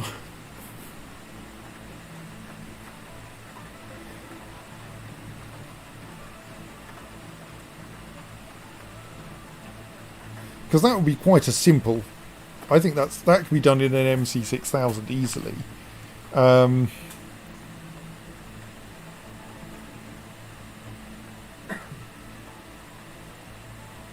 And that's like half of this is just sorting out the sorting, as it were.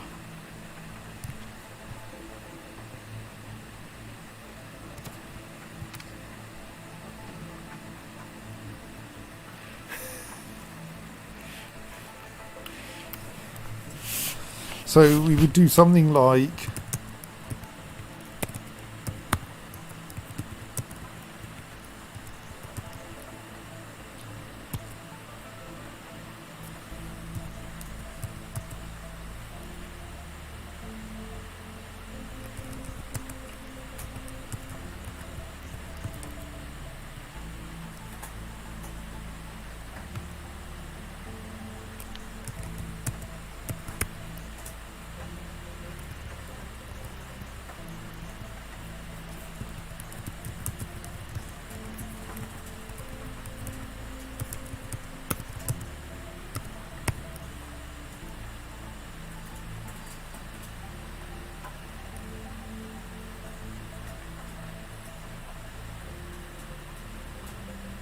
so there's my dodgy insertion sorter,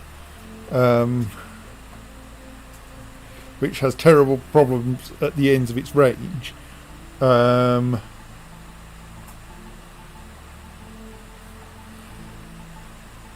if you send it, so it will in particular have a habit of sending 0 at the start of a packet, and you have to send it, tell it something to cause it to flush the packet out at the end. But it handles the sorting.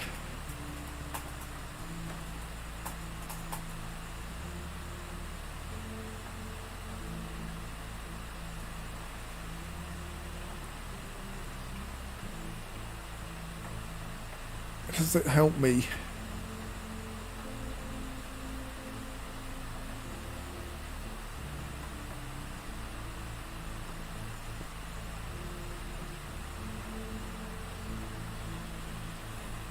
So, but we really want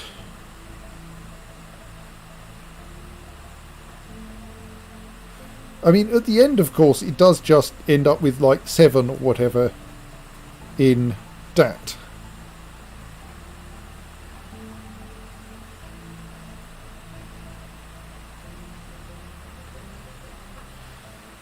So it doesn't actually transmit that wrong value.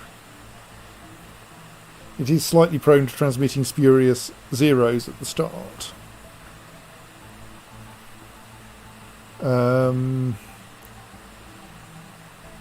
So the question is, can we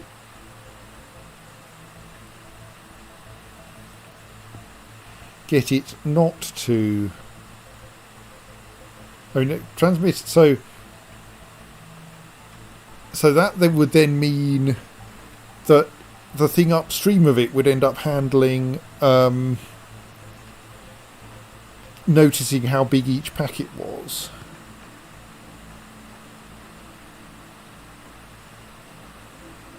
And we'd need some way to reset it, because otherwise dat at the moment never goes down.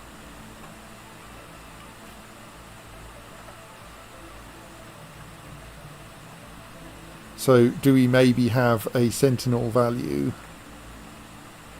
that doesn't get transmitted, or that gets filtered out later on?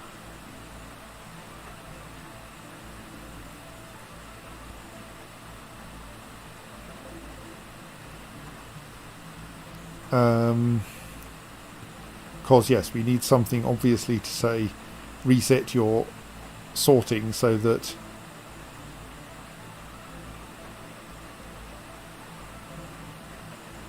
you don't immediately just transmit the next value.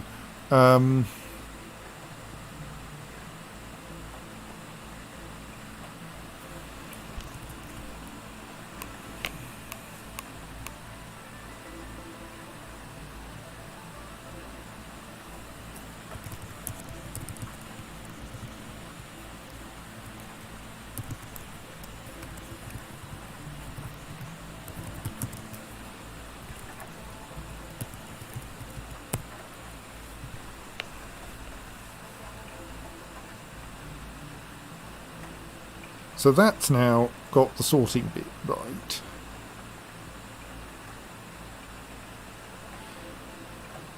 It's kind of inconvenient that... Ooh, not actually a square. No, curses. I was wondering if I could put the processor there and wire something out that side, but apparently not.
Kind of wrong.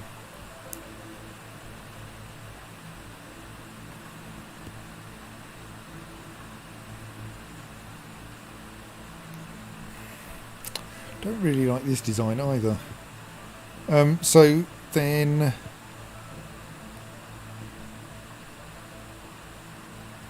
how should this, so this currently expects you to send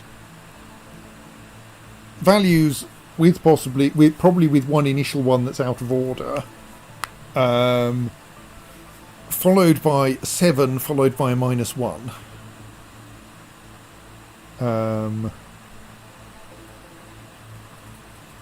Which seems obviously kind of silly, but on the other hand is fairly cheap. So then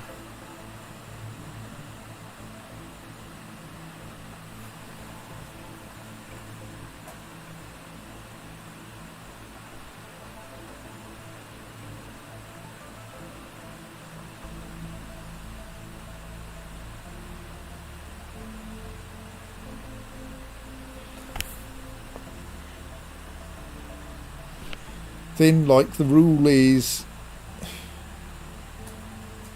this is all kind of ugly even now.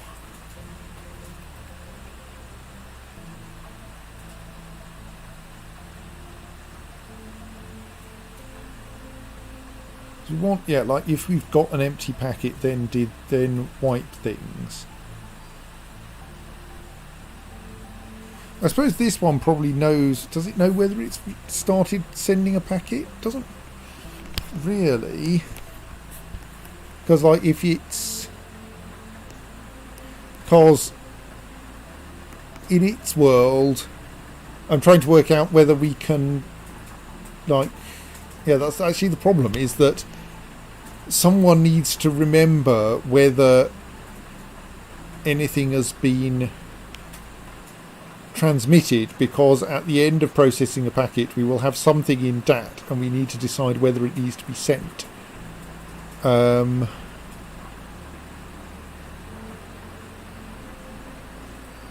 we can only work out whether it needs to be sent by knowing whether we have ever sent something because it was less than what we had stashed in DAT, and we were still waiting to see if there was going to be anything else we needed to send. Is there some horrid alternative approach here, actually? That's not so great fit with my impression. Not usually, no. My ears feel really as though I'm in the tunnel. That's my preference for it.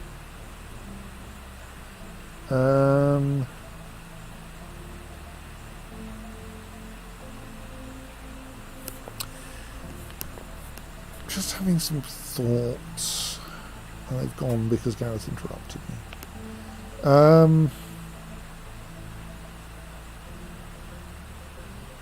What was the thought? What was the thought?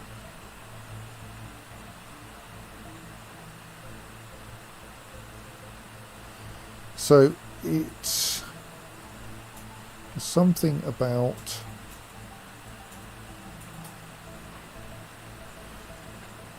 doing this by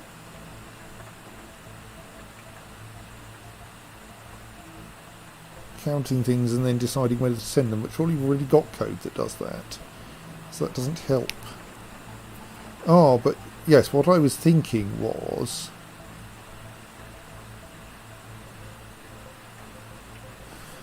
does that help us? So here no, we haven't. Oh, yeah, maybe we've got enough registers. So if in this processor we have ACK be the count of bytes handle that we want to send, or that we are sending this packet, and DAT be the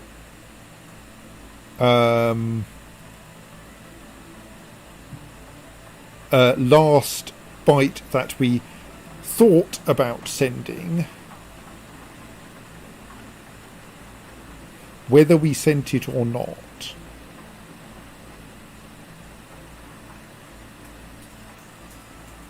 Does that work?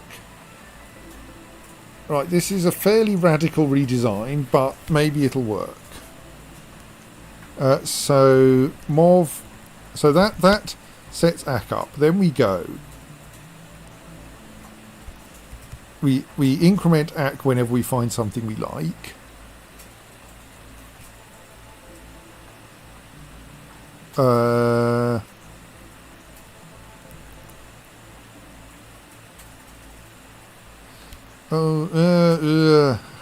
I then wanted to say, or if that is the thing we're currently thinking about, on the grounds that way we can treat the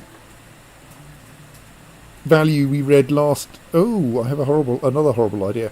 The value we read last time as being 1, even when it isn't. But the problem is that in order to work out what we are currently thinking about, we have to look at the RAM address pointer, and that no, that doesn't advance it, because the address pointer only advances when we read the data. Okay, no, that does work then. So we could go, for instance, here. Let's just remove some of the rubbish from the end. I'm sure it's not useful. If that or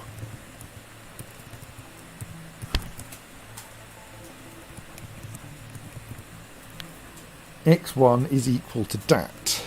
So here I'm going to work entirely offset by 1, so the values are 1 through 6 rather than 0 through 5.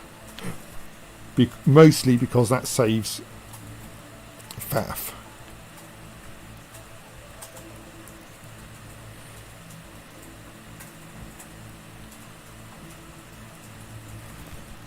So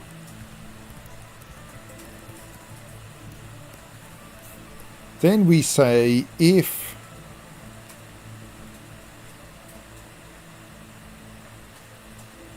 either of those occurs, then add 1 mov x1 dat, which is kind of pointless.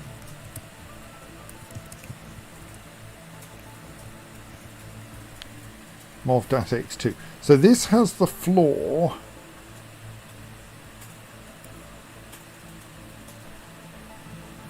that, so then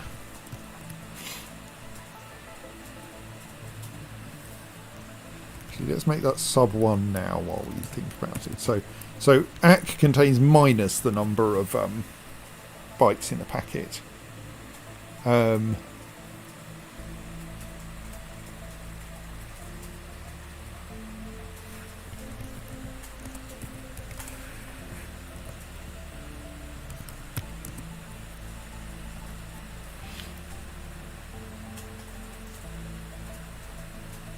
So now we've, at the end of the packet, ACK contain, then we just try going mov ACK x2. Right, so what this does, no, we don't quite do that. We also, well, we can do it here.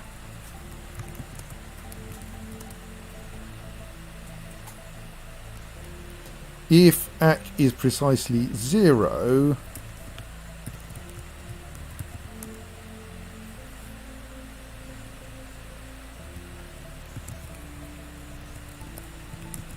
wipe dat. Right, so the idea here is that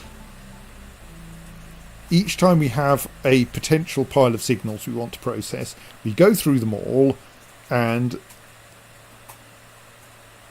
for any of, no, that's not right yet, is it? No.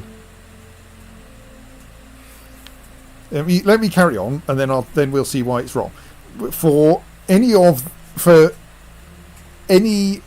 value of the offset that is for which the data, for any address at which the data is 0, at which the data is 1, we save that in DAT and send it to the next processor in the sequence. For any thing where the address equals DAT, we do the same thing, which means that we kind of send last cycle's DAT in addition to anything else we send, even sorted into the right place. The only problem is that we actually end up wiping DAT in circumstances where we shouldn't. And then if the only byte we sent was DAT, then we wipe DAT. And that's wrong as well, because we might want not to wipe it. Might want to wipe it next cycle, not this cycle. So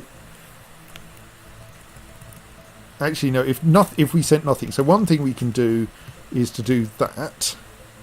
So that now means that we only count bytes if we got them from the RAM and not if we got them from DAT.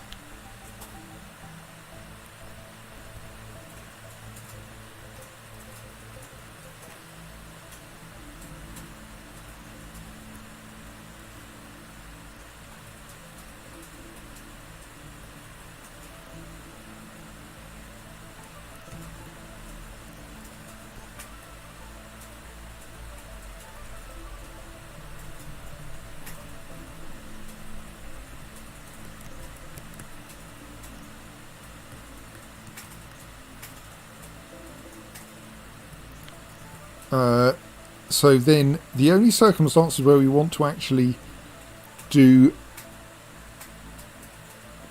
morph x1 dat is if dat is currently empty.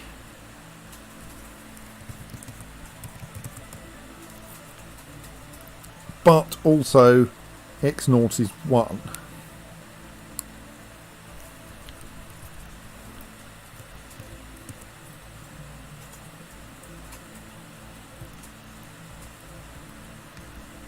Then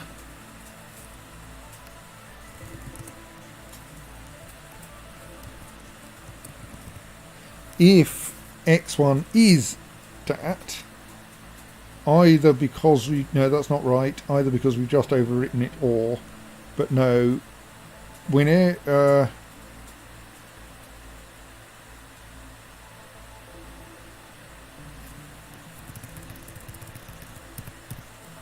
what we actually want is to morph x1, x2 at that point as well, or rather at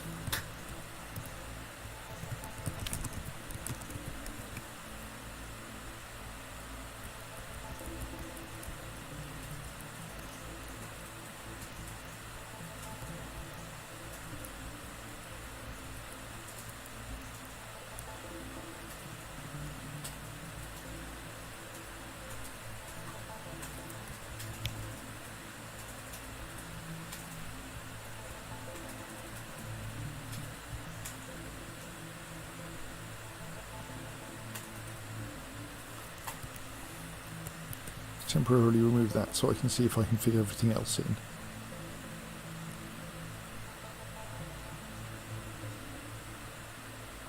Might be able to play some silly buggers here. So that's saying if there is a signal there this clock cycle, then remember that we've seen a signal this clock cycle, and report that to the next processor and save it in DAT if appropriate.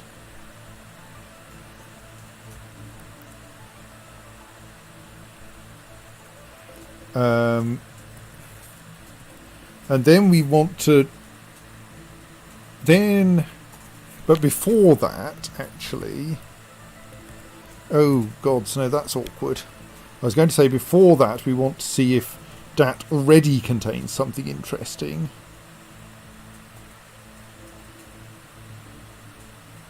But the problem with that is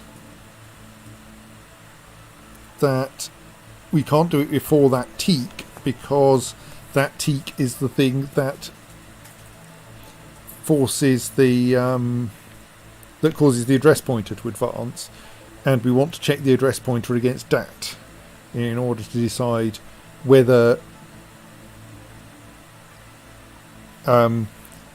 now is a good time to send DAT. And that means that we need the address pointer to advance, but at that point, once the address pointer is advanced, we've done something with the condition flags. And having done something with the condition flags, we can't then do teak x1 dat, because that obviously corrupts the condition flags and we need them. But the problem is that by here we might have corrupted dat, and we don't want to resend things, don't want to send the same byte twice because we've just overwritten dat.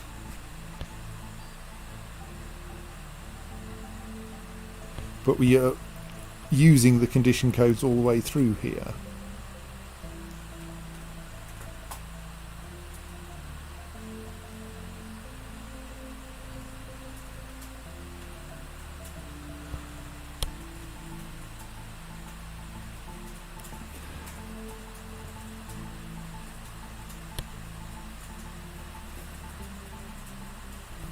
And yes, the awkward thing is that by the time we reach the end of that bit,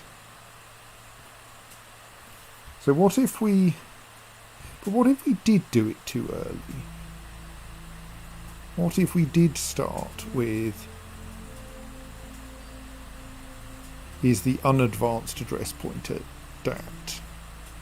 No, but that's actually equivalent to putting it late in the previous loop, and it still has the same problem, yes. So what we have to do...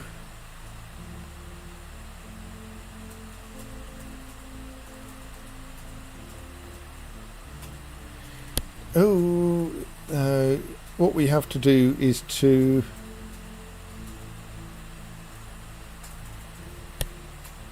somehow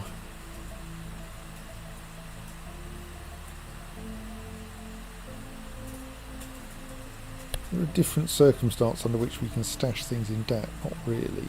I mean, obviously we only really need to stash things in DAT if we think that the current packet might not be transmitted, but that's actually what that testing against 0 is anyway. TDAT 0.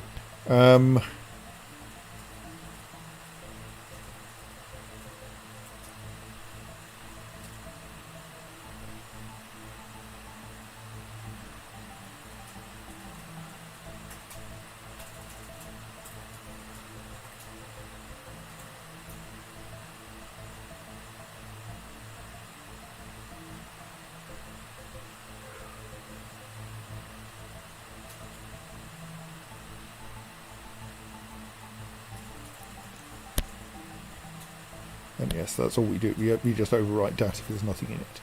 So how do we... So yeah, we want to... So we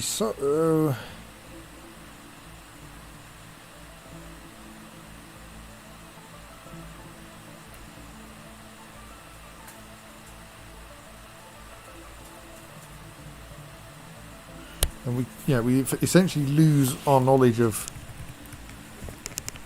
what the data was as soon as we've passed there. It's only in the condition codes. So anything that corrupts the condition codes is dangerous. And in particular, that actually means that as soon as we've passed that instruction, things are a bit dicey.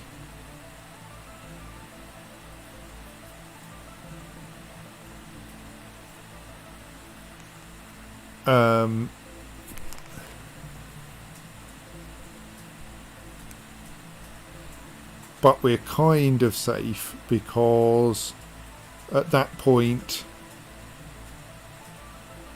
until this instruction, we're well, in fact, we don't care whether it was 1 or 0 at that point anyway. But the problem is that this instruction completely screws everything, but we need the condition codes for it, which are derived from whether the data from the RAM came back 1 or 0. Because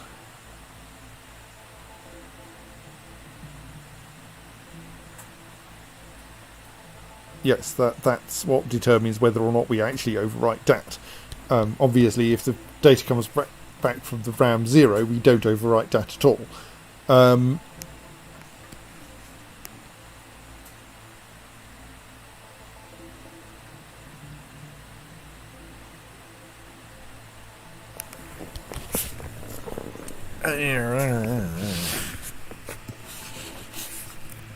So can we...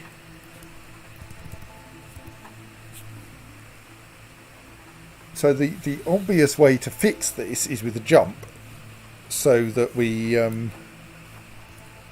there's an obvious kind of minus teak x1 dat, i.e.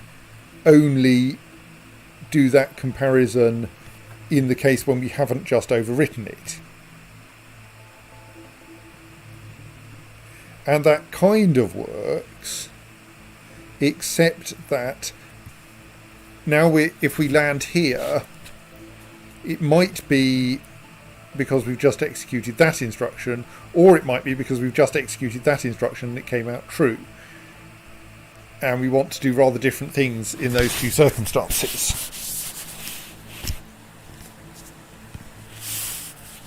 If we had a TNE, which we don't, then we could actually make that another minus. But annoyingly, oh gods, can we negate every test here? Because that teak x01 can be a teak x00. Negate. That teak dat 0 can be a TLT dat 1. Negate.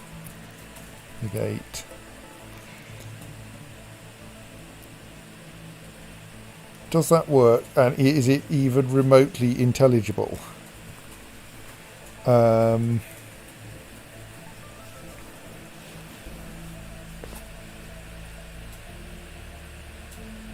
think I'm going to have to actually watch that working and see what it does.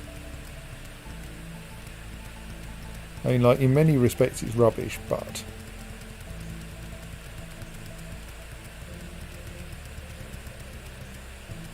And like the end of the code is wrong, and we may not be able to fit enough stuff into it.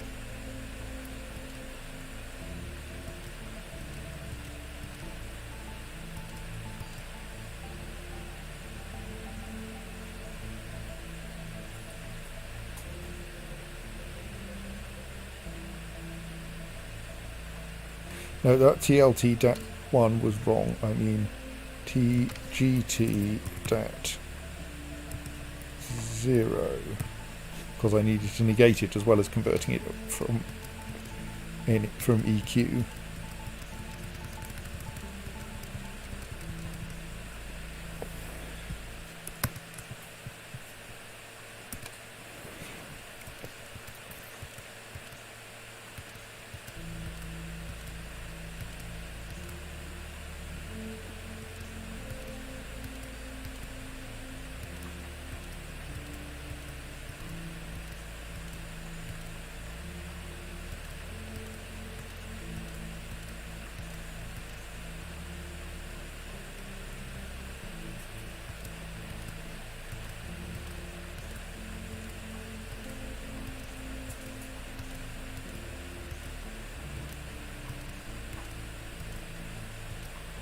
I think that's more or less functioning correctly. I think we need to look at how the packet end code works.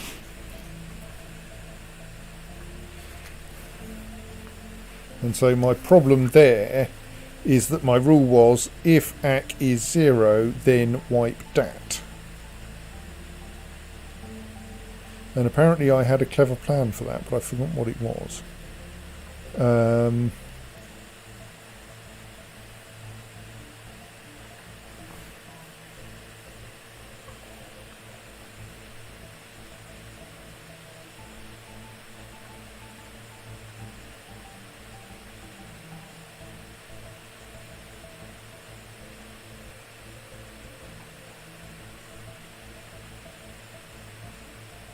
I think it was to get rid of that jump Z.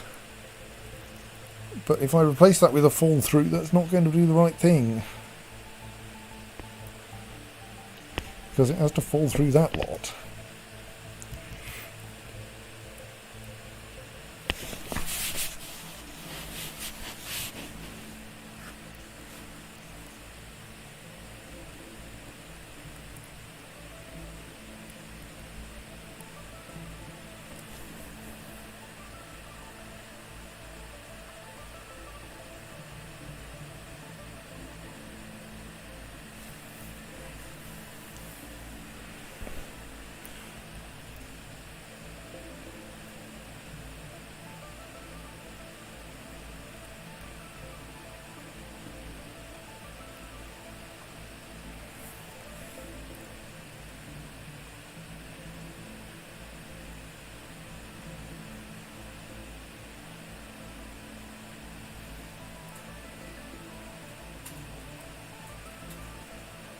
Also highly suspicious of that code, but I don't really...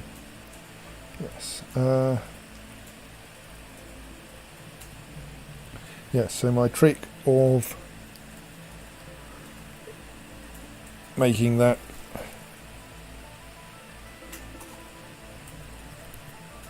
plus doesn't really help.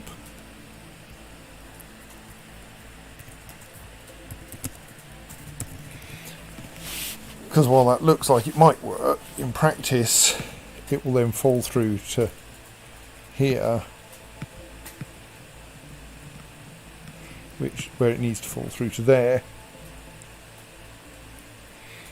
So that doesn't work. So we, annoyingly, are still in a situation where we don't have quite enough instructions. And I can't see any of these that we can do without.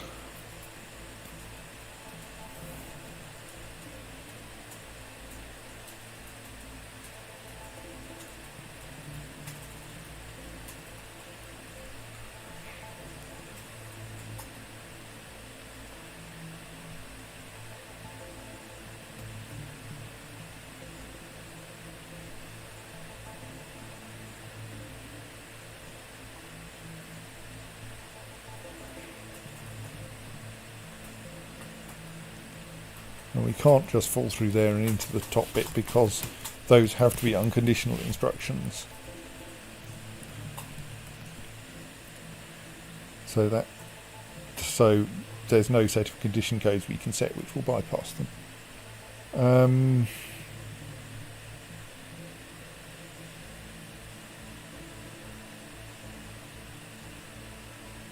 It still feels like there's too much initialization up here. But while I do have an idea as to how to get around it, which involves having it share memory ports with this simply so as to be able to have this processor reset the address pointer, I don't think that's actually practical in terms of how much space we've got.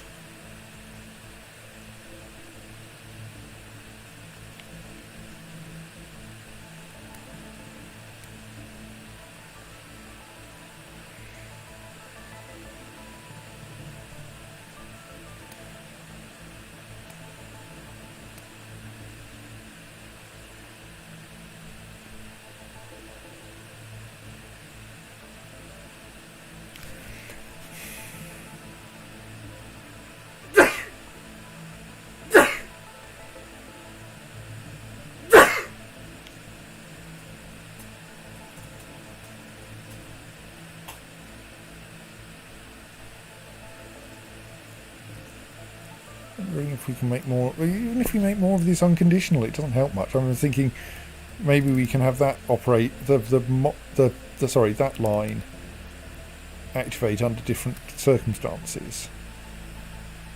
Like we could not have it conditional on dat being 0, but we could have it conditional on x1 being greater than dat. But that's not very helpful. I mean, it's safe because at that point dat contains nothing interesting.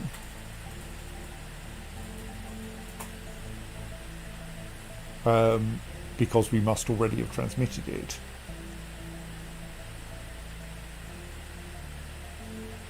But it's still one instruction to compare against dat.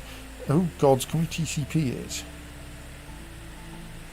Probably not, simply because of the usual TCP problem that equal is the thing that sets no condition flags and is almost always the thing you were actually trying to detect. Because like what I do want is to say if it's kind of complicated though, isn't it? It's if x1 is less than dat and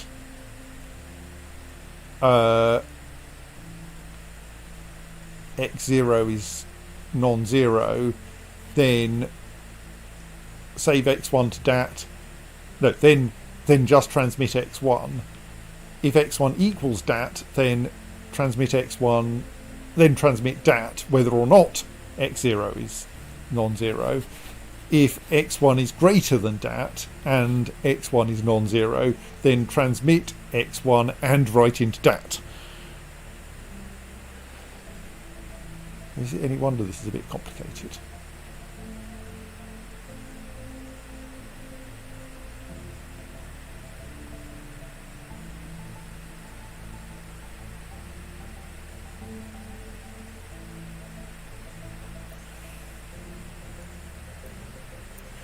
think I'm going to declare this too difficult for tonight and actually stop at a more reasonable hour than my usual 3 minutes to midnight, or 3 minutes past midnight, so that I might get to sleep slightly early and thus be able to get a sensible amount of sleep before work tomorrow, because this is not like going anywhere. I need a better plan.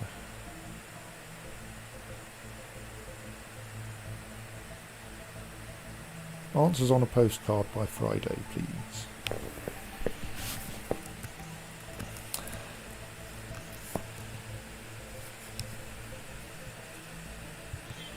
So yes, I think I'm going to